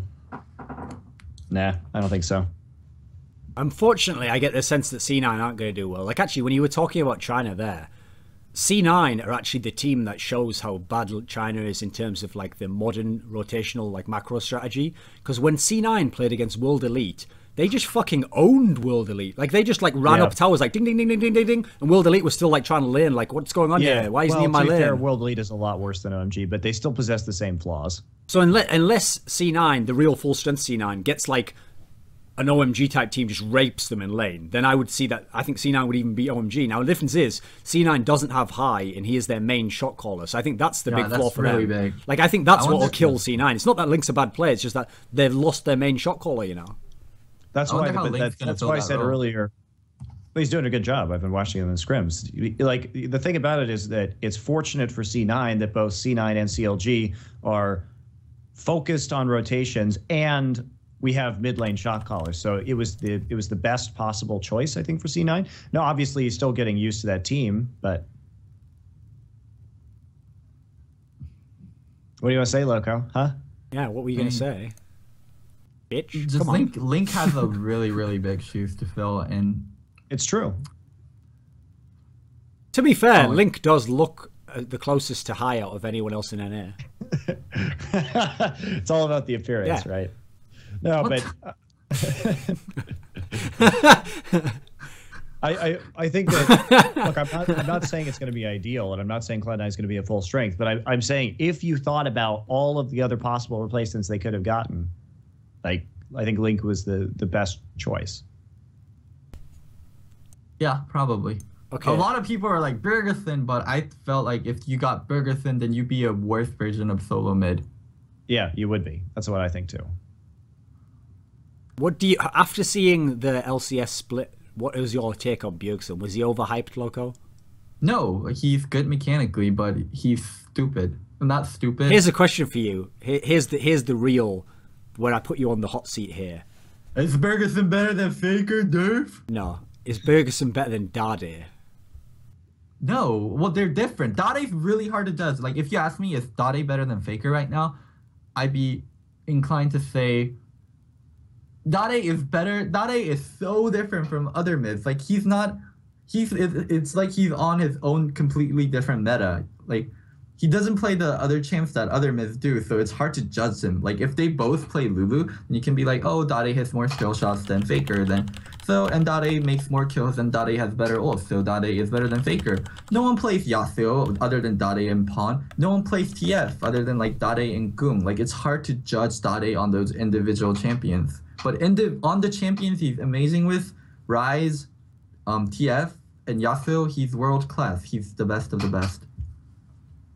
So that's what I want to say for... It's hard to compare Dade to Faker, who play in the same region, and you're asking me to compare Dade to Bjergsen, who are playing on different regions and who play completely different champions. Like, it would be a blanket statement. Like, I want to say Dade is better, but like they play completely different roles, and I don't even feel like they play the same role. They go to the same lane, but they play different roles. Or do you it's think hard Monty, to judge. Dade I think we should 1v1 in Magma Chamber in order to find out. That'll decide it pretty much, yeah. Not only that, but best of one. About this question. Best of one in I feel Magma like Chamber. you just like slam 1v1s in Magma Chamber, but I feel like that's like what this is. Like, Dade has better map awareness and sense. Yeah, but the thing is, I didn't ask who would win 1v1 in a lane matchup. I asked who's the better mid laner. I think it depends on what your team needs. If I ask you who's the best basketball player, you don't go, well, that guy's a small forwards and he does this and that. You just go, you'd answer who is the best, who is better overall, and then you'd pick your criteria afterwards. You know. I mean, anyone who listen, if you want to say that you can't compare anyone, well then okay, show's over, guys. We can't compare anyone. Can't say who's better. We have to only look at the so we have to only look at the results and go, oh, the winner's the better. Then yeah. It's just honestly, hard to if you were like, who do you? I think Dade's inconsistency is his downfall, really. So I would say Bjergsen is a better player because he's like Dade's like a patch surg, dude. Yes, he's patch dependent. No, he's nothing like a patch surg. No, fuck no. No. Do you see anyone else doing that well on the champs Dade's doing on this patch? No, like patch surg means you're only good on that patch. And Dade is good on... Well, that was definitely true last year. He's managed to like make a comeback. Yeah. It's spring. Dade's the king of spring. He's like the seasons. He is reborn in the spring only to die in the fall, right? Okay, so Type A assassins. Do you give a fuck? Oh, I actually give a fuck because Charlie, who recently joined Type A Assassin, used to be my teammate when I played Dota. So I actually now I care about Type A Assassin. And Wins is an upgrade when they moved him from the Type A Snipers. So I actually think the Type A Assassins are slowly getting better. I've got a question for you, Loco. And since you were around, is a good mid laner. You were around in Season 2. There's a logic that people throw out all the time that goes like this. They say, so for example, for NA, they'll complain, the reason why NA can't be on top is we don't have enough good top teams, so our practice isn't good enough. If that's true, then how could Type A Assassins become the best team in the world, even for just one tournament? Because they practice with Koreans. Yeah? It's not like they were region locked. It's not like, oh, Taiwanese teams can only screen Taiwanese teams. It wasn't like that. They could screen Koreans, and that's exactly what they did. But here's the problem. That means that the second best team in Korea could have scrimmed Koreans, yeah? They could have. Okay, let's add these two factors together. The second best team in Taiwan could scrim Koreans, and they could scrim Type A Assassins, who were the best. Why wasn't the second best team in Korea even vaguely good? Who? Any of them. They're all shit, dude. Type A Assassins were like 10 levels above the rest in Season 2. But they were above Koreans and EU. They were just better because they understood the meta better. Mistake was so smart. So why didn't that trickle down to the other teams, do you think? Because they didn't have anyone of Mistake's talent. There was no one in Taiwan and Hong Kong that played to the level that Toys did. Like, the other teams didn't have the talent that Type A Assassins did. And Type A Assassins also had Erica, who did all the scheduling for them. All Type A Assassin had to do were play. And Mistake just understood the meta so well. A lot of people don't give Mistake credit for what he did. Everyone thinks MVP of season 2 was Toys. In my opinion, it was Mistake. I've got a fun comment for you here. Here's a fun comment for you. Chauster, in early 2013, told me that Mistake was just a subpar support player and he should have been kicked off TPA. Whoa. Mistake did all the shot calling. Mistake was the first person to forego regeneration items on support and just by straight up wars and potions. He's watch how Taipei Assassins played in season 2. All the vision control that Mata and Mad Life started doing, Mistake was doing a whole entire 6 months before Mata and Mad Life started. Chauster is 100% wrong in that analysis. And Chauster judges people on their mechanics when Mistake brought so much more to Taipei Assassins than just fucking mechanics. I think that's a very dumb statement by Chauster. I mean, it was hilarious from Chauster himself, because he himself wasn't exactly that good mechanically in the latter days, and all he was bringing was like tactical knowledge. So it's like he was sort of arguing against his own role, not actually being valid in the game. Anyone that wants to fucking talk about Mistake, go watch Season 2 Worlds from group stages, and watch how they demolished Sword. Sword was arguably the second, in my opinion, Sword was the second best team at Worlds, and Taipei Assassin fucking shot on them. Any thoughts on any of this, Monty? We haven't aroused your interest at all. I think TPA was great at the time, and they had, like Loco say, some of the better practice partners, and a lot of the Taiwanese players still do play on the Korean server as well, particularly the Yoi Flash Wolves. I see them like all the time on the. Oh my god, they're terrible. I hate their support. Holy shit, I met it. Well, that's a personal thing, but okay, go ahead. So I just don't understand really why the constant scrimming has stopped between. I mean, Loco, before you went over to NA with Quantic, you were scrimming against like HQ and. Yeah, we were scrimming it's because it was hard. I wanted to scrim 3 blocks a day, and it was hard for us because we were just sort of an amateur team, and the only scrims we could get were off of my connections, like Blaze or Nojins. And then outside of that, SK and KT, they had no reason to scrim us because, to be frank, we weren't that good.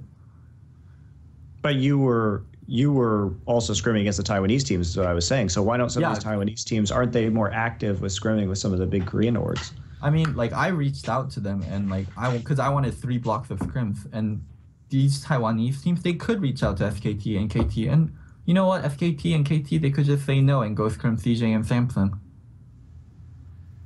Okay, so that's All Stars, yeah? Is that everything for All Stars? There's nothing for Korean teams to gain by scrimming Chinese or TPA or Taiwanese teams if they have a full block of scrim schedule already. The only reason why Quantic did that was because I wanted to play 3 blocks of scrims, and it was hard to fill all 3 blocks with good Korean teams, so I reached out to other teams.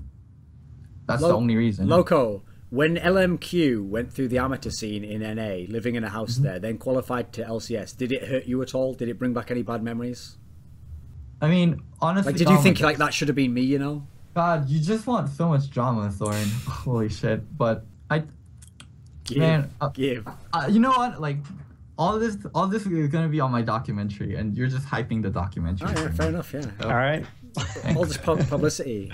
We're just a vehicle, a marketing tool for you, Locodoco, to become more famous. No, it's the exact opposite way. Holy shit! You have me guest on this show, and you just want drama from me, not knowledge. What? That's not even true, Loco. Please. Okay. You only have me here for drama. Fuck you. On that bombshell, I think we've talked about everything with Loco here. Any final words, Loco? And then you can hang up, and me and Monty will just finish the last little bit. So, do you have any final words for us? Aside from everyone, please watch Locodoco's documentary and buy it from some unknown org, and you'll find out all the secrets he hinted at here, but didn't really tell us any, including whether he did or did not, in fact, do some dodgy shit to Mad Life one night in a bunk bed. That's all you need to know. Watch the documentary. It'll all be in the documentary. Holy shit. Loco, any final words? Wow. Okay. I never did anything dirty with Mad Life. No, of course not. Except make him carry Lane as a support. Oh my. Okay, thank you for having me on the show, Thorin and Monty. No problem. Even though it's been pretty weird at times.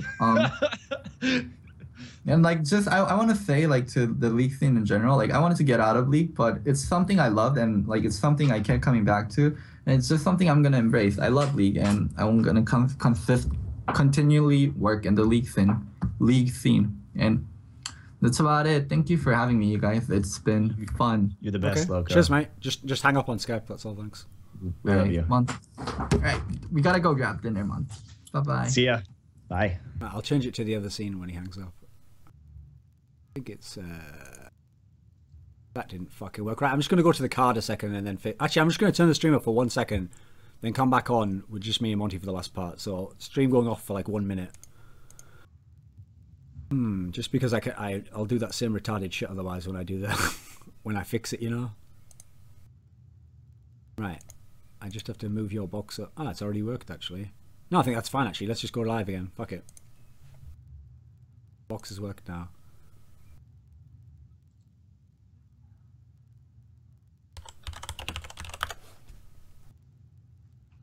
Just wait 1 sec. I'm just waiting for the thing to actually show in the background and then we're on again.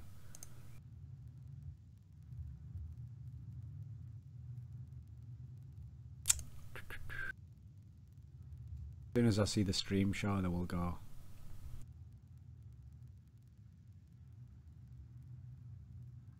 Okay, we should be back now. I'm just waiting for the video to load. Yeah, we're back. Okay. Okay, you have any topics we didn't get to that you want to talk about just now, us two? I mean, not really. I think we covered pretty much everything. It's been a real long show, but we had so much to talk about with All-Stars and playoffs and then like the 1,000 roster changes. Is there okay, I've got a question for you actually. In NA, in theory, every single team in the whole league has either upgraded or is going to upgrade. So Curse got Xpecial, that was the least of the moves. But EG claim that they're doing roster moves, and LMQ is just a brand new team. So every single team potentially has gotten better in NA, right? Yeah, it's, well, I mean, Complexity Black is whatever. Oh yeah, who gives a fuck about them? Well, I do, because I have to be able to win against them, but I'm not too concerned. But I mean, last season was basically 3 teams fighting each other at the top and 5 teams fighting to not be at the bottom. This split around, how do you see it? Do you see it like 2 teams on top, 2 teams below, 2 teams below them? How would you break it up in your mind right now? I think it really just depends on how all the roster changes go. There's been so many roster changes that it's super hard to tell exactly what's going to be going on with these teams. I think I really don't have a good read right now. You know, even on CLG, like I just don't have a good read. Who do you think won the most out of the NA roster moves so far of what we know? So obviously CLG can't count because you haven't finished yours. But who at them? You know when they say like this team won on that trade, this team lost on that. Who won the most at the moment? Probably Dignitas. Sure. No, that makes sense. They have the most potential upside, right? Right. How much do you think... This is something we didn't get into that much, but how much do you think actual difference Xpecial will make? Because last season, remember... Okay, here's the way I'll describe Curse's season last season. Regular split was quite bad. Picked it up a little bit at the end. In the playoffs, they narrowly beat Dig. Like, they could have really lost there. But then, against Cloud9, yeah, they got 2-0'd, but they had times within the series where they were in the game. In fact, Curse during the split was one of the teams of the bad teams who did not that bad against C9. Like, they could get the early advantage, like Dominate could gank lanes, or they could get the kills 1v1 in lane, but then they just had no fucking shot calling once it got past 15 minutes. They didn't know how to get a good fight, you know. Curse they always had a really good early game plan where it felt like at times it was scripted by their coaches and their analysts, but then once it got into, you know, the time to play some jazz and actually react to what was going on, they had their opening down, but they didn't know what to do after that. Because that's an area where I could actually see, this is something people haven't brought up, but actually supposedly the reason why Xpecial and Reginald had that big argument that they famously had where he Xpecial was crying was that story where Xpecial went to All Stars and he got to do some of the shot calling and lead things when he was there. So when he came home, he thought to himself, well, you know, Reggie doesn't want to be the shot caller anymore. He always complains. So I'll do some of that myself in TSM now. And supposedly he made some sort of a pick call or some sort of a call in the game that they lost the game. And then Reginald just went mental at him. Like, I make the calls. Like, you don't ever supersede me. Something like that, right? So the positive of that to me is it sounds like Xpecial wouldn't mind actually maybe having a shot calling role or taking a bigger role in that. So to me, that's where actually, if he wants to do that, he could really help Curse out. Yeah, quite possibly. That's a really good point. We'll have to see how it all pans out. But yeah, it could be quite good. It definitely is the most, I think. Yeah, I think it has the most, like, it doesn't really have very many negative connotations. That's what I'll say about the Xpecial one. I think it's the lowest risk move for sure. And also, if you want to talk about players he can play with, isn't Cop like a good stand-in for a Chaos type player? Xpecial knows how to play with that sort of a player, right? But I mean, theoretically, yeah. More passive, more role-playing AD carry, sure. Is there another move? Like, okay, let me think. What can I or can't I say on stream here? I'm trying to think what's actually been told to me secretly and what I just know from the ether. Okay, I think I haven't been told this by anyone whose confidence I'm betraying. I'm pretty sure, actually. No, I'm sure, because it would have been you otherwise. I'm pretty sure I heard that Curse were in the running to get, like, Zion Spartan or someone like that. Like, I heard this from someone else. And so they potentially could have made an even bigger trade themselves. But instead, all they've done at the moment is got Xpecial, and that's just because CSM have kicked him out. I don't think that Zion Spartan is a definite better upgrade onto Quas. Sure. But do you think that Curse needed to have made a bigger roster move than they have at the moment to better their situation? Could the team they have now still be fine to maybe come fourth? Yeah, probably. I think they probably can. They could come fourth. It just depends on if they're able to transition in the mid and late game better and actually close out their advantages. If I had to get you to speculate without knowing any of the people and none of the stuff behind the scenes, I always make this comment and people never seem to pick up on it, which is that with the amount of money that the Cursed organization has, they should be right side by side with TSM, with CLG, battling for the top spot in the whole region every split. They have enough money. As far as I'm aware, unless they have a smaller budget for the LoL team, they have all this money where in theory they could make the big player acquisitions, they could take a team to Korea for a split, they could do all the weird shit that involves a lot of resources. Why has their team been so underwhelming in light of this over the last, over all of LCS? What do you think? What would be your sense of it? Why can't they get to the top like that? What holds them back? I think they don't look, and this is going to sound weird because they got Edward, but Edward was a very famous player in North America, but I don't think they scout talent outside of NA very well. That's what I think. I think that they're really NA focused, and I think that what has made TSM and CLG stronger is acquiring non-NA talent. And while they tried to do that first, I think that they haven't continued to do it, and that they've just continued to focus really heavily on North America. What I'll do now is just ask for a couple of questions again on Twitter, and then we'll take those, and then we'll wrap it after that. Okay. Let me think. I had another question about North America. So far, no one has picked up ManCloud. No one has picked up Xsmithy, and it's looking like the rosters are almost set now. Like at this point in time, I can't think of who's going to... Unless Complexity Black kicks their mid laner, and they're probably not going to because it's probably, in theory, their best player. I can't see who's going to get ManCloud. Xsmithy, the only team I can think of, actually, who might get Xsmithy is maybe EG could, because they admitted they were going to try people out for jungle position. Maybe that's one. If these two players don't get into this split next season, is that fair enough to you? They're not that good that they have to be in? Is that the end of their careers, do you think? I think everybody's like afraid of the XDG players is my feeling, just because they did perform so poorly, and I think that they fell off because they had a lack of motivation due to their slump and everything like that, and so I think people view it maybe as a risk to take some of these XDG players. It's possible, I suppose, that Xsmithy goes to EG. I don't really know what EG is doing right now in terms of their tryouts. Yeah. Okay, here's a question for you. ManCloud, though, it's going to be hard for him to find a team. Okay, actually, I've got a question for you. You know when there was a rumor that Crepo would actually be the player replacing Xpecial in TSM, which sounded interesting. Do you think that realistically was ever even on the table, or was that just people trolling, do you think? I have no idea, actually. I think it wouldn't have been a bad acquisition for TSM, both from a business and from like Crepo, I think has really stepped up his game mechanically over the last split, and he's a very popular player as well. So it could have been a good move for them. Okay, here's a question for you from Twitter. If NA has a bad talent pool from solo queue / the challenger scene, do NA teams who get EU and KR pros hurt the amateur NA players? Hurt them? Well, can you see the logic as in they can't, now they don't even have chances to get in a team, so now maybe they're even less motivated and maybe you never get a proper scene developed. Is there a logic to that? Possibly, but you could also make the counter argument that if these guys are in solo queue and playing against the amateur scene, that the amateur scene will actually improve from having better top challenger players in a solo queue environment. Right? I think you could argue it both ways.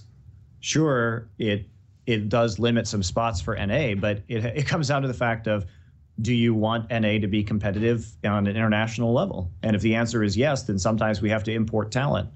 And that's just the reality of the situation. I mean, when we're looking at all these top lane options for CLG, it's like with Zoro not wanting to take a break to finish up high school, and I can really, how can I fault Zoro? I think this actually is, in terms of his life, probably the smartest plan, to finish high school while you're still a teenager instead of, and then he can come back after that if he wants to. If it was college where it's one of those things that you can hold off for a couple of years, but high school, man, it's really hard for me to say like, no, Zoro, you shouldn't go finish high school.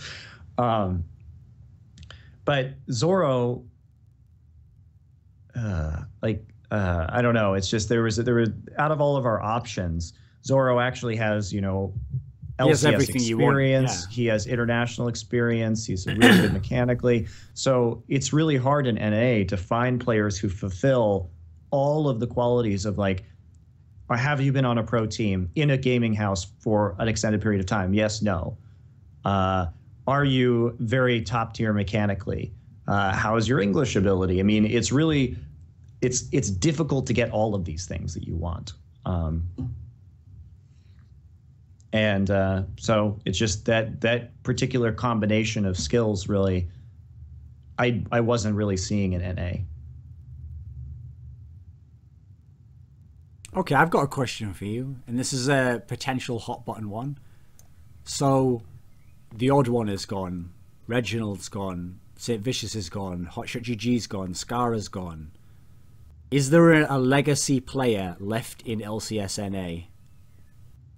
As in that player who used to be really famous and really good, maybe now potentially could be removed, or potentially should be. Is there anyone left who you think fits that category? Let me just run through. Probably Voyboy. I think he's the obvious one at this point, right? Yeah. Not least because he threw away his position. Now he's playing not as good in a secondary position. I mean, the crazy thing about Voyboy to me is, you saw how the summer split went. Even if you want to believe that bullshit of like, okay, yeah, but we came fourth in the playoffs, maybe we picked it up right at the end.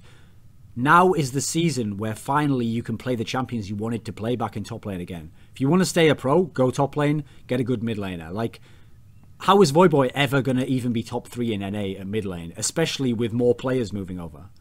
Yeah, I think you could make an argument for Stupe as well. Oh, if we're counting them as well, the Europeans, I mean, Yellow Pete probably has to be in there. Oh, yeah. Yeah. Like, of those three, to me, Crepo's the only one who's kept up as a top player. And I think part of that is because during their peak, his skills were sort of a little bit masked by what he had to play within. Like, he basically, Crepo has to play within the circle of what Yellow Pete's skills are. So as long as he plays with the Yellow Pete, he can never really show you if he could be like a Mata type guy. I mean, it probably wouldn't be that good, but you know what I mean? That sort of more of an aggressive player and more of a playmaker. He has to play. In fact, he's not going to make that many plays because he's playing with Yellow Pete. It's more that safe style. What do you think? Well, it's also interesting because I think Crepo, the meta has really come back into his favor with like Leona and Soraka being viable options, and he has a lot of comfort picks right now in terms of what's good in a support role. So, okay, here's a good question. This is quite a good idea actually. If Riot's listening, and we know they are, just shut the fuck up. We know you are. That's why you get so salty. Here's a really good question that I think is going to turn out to be a good idea when Monty answers. Would having international Challenger Series tournaments help every region, as in EU and NA LCS play with NLB teams? How about that for an idea? Just like a one-off international tournament where we bring like the bottom 8 of NLB, like the final 16, put them with the challengers of Europe and the challengers of NA, and they all get to play just one-off tournament. They get some experience. You get to see who's actually really good. Maybe you can use it as like a talent scouting thing. What do you think? Is it that would be decent idea? Freaking sweet. That would be really cool, actually. I mean, it would be really helpful for all regions to scout talent as well. Yeah, that's the thing. When this guy said the question, that was what I was thinking of along the lines of like, think how good that would be if there was a tournament that wasn't on at the same time as LCS, and so we have a week off, say, in LCS, and every other team's going to watch it. Like, Fnatic's going to watch it, SK's going to watch it, C9's going to watch it, and everyone's going to see if there is really some super-duper player at that position, then he'll get picked up next split. Like, to me, that's actually, if Riot were listening, that's a really good idea. Like, that would actually help your Challenger thing and build the scenes way more, I think. I think I would agree, and that would also, it would be really fun, I think, for the Challenger players and a way to show off their skills. I think that's actually a really solid idea. Oh, here's another factor that I hadn't thought of as well, is it would also allow those guys who are super talented but are 16 years old to still compete in a tournament that was worthwhile and again prove themselves. Like, one of the big problems of these people, like this Coup guy and other players who aren't 17 yet, if they're in NA and EU, yeah, you can play in Challenger. But dude, I know most pro teams in LCS don't watch the Challenger Series. They don't care. They think to themselves, well, those teams aren't good anyway. And so unfortunately, you don't really get a chance to show your skills off except in the scrims, you know. And so it sucks that guy can't compete in the league just because of age. And then he can't even prove that, like, listen, I'm still a beast. Like, I'm wrecking this Challenger scene. Like, they need exposure in a way, you know. It's rather than something else, they just need exposure, I think. That's what would help them more than anything. Yeah. It's a good idea. I mean, at least for the regions that don't allow 16-year-old players. Remember that in Korea, China does as well. We don't have an age barrier, so which is actually good in Korea. Okay, one last question. It's just a regional difference. But. And I already know what Monty's going to answer, but I think it's still a good question. Because, okay, actually, we'll tie this into a future guest we're going to have. So we're going to have I Will Dominate as a future guest. He agreed to it, okay. And part of how we got interested in that was I Will Dominate made a comment on Twitter where he said that he didn't like the format of LCS with foreigners coming into LCS NA. But then he interestingly said, like, it would be better to just have international tournaments like they did in Season 2 if you're going to allow players to move region. And then he also made the point, as a result, then, like, you know, it's Cloud9 or CLG could have gone to OGN, like Monty mentioned last episode, okay? They could go to OGN for a split if there wasn't a restrictive LCS system. So the question is, if a team from NA or EU wants to be the very best in the whole world, do you think they have to go to Korea to achieve it? The very best, like literally world #1. Would they have to say, fuck LCS, we're going to go and do a season in Champions? I think it would be really... That's really hard. I think it's not necessary, but it would improve your odds dramatically because you have to be able to compete against the best in order to improve at that level. And I'm not sure it's possible to improve enough in just NA or EU to actually take down a Korean like world-class team at the World Championship. I hope I'm wrong, but I think it would really... That's the way that you would really have to do it if you wanted to kind of stack the odds in your favor. Okay, I'll take one last question, then we'll also, you have to remember that being in Korea would theoretically allow you to scrim against the Chinese teams as well, because you obviously have those options. They have Korean accounts. You just have to make the contacts and do it. So it's also just about how centrally located Korea is to a concentration of the good teams in China as well. So, actually, I think we've got a lot of topics there. Let's just close it up. Do you have any final words? thanks for watching another episode of Summoning Insight, even if it has been tediously long, and everybody, of course, hates Thorin for doing his job of getting good answers. You should stop hating Thorin. You should love Thorin. Anyway. Oh, the one thing to say. First of all, since we never mention this normally, the VOD always goes up tomorrow afternoon, unless there's problems with the video. It's not going to go up right now, because we don't release it as a Twitch VOD. So get over it. The VOD's not going to be available right now. If anything, when this show ends, you should be going to the torrent site to download Game of Thrones and shut the fuck up and watch the VOD tomorrow. Secondly, like I said, we're going to try and have I Will Dominate next week. I'm not sure what day that'll be, though, because Monty's in NA and I'm on holiday, but we'll try and figure it out so we can have Dominate, and maybe in like 8 days, 9 days, I'm not sure when. That's doable, Monty? Yep. Well, I'll be flying. I have to leave on Tuesday night. Okay. Well, we'll figure it around then, so it'll either be like Wednesday or Monday or something. It'll be one of those, I think, and I'll have to check with Dominate, obviously. But ideally, I Will Dominate next show. Yeah, I think that's about it. Okay, so goodbye from this episode. Bye.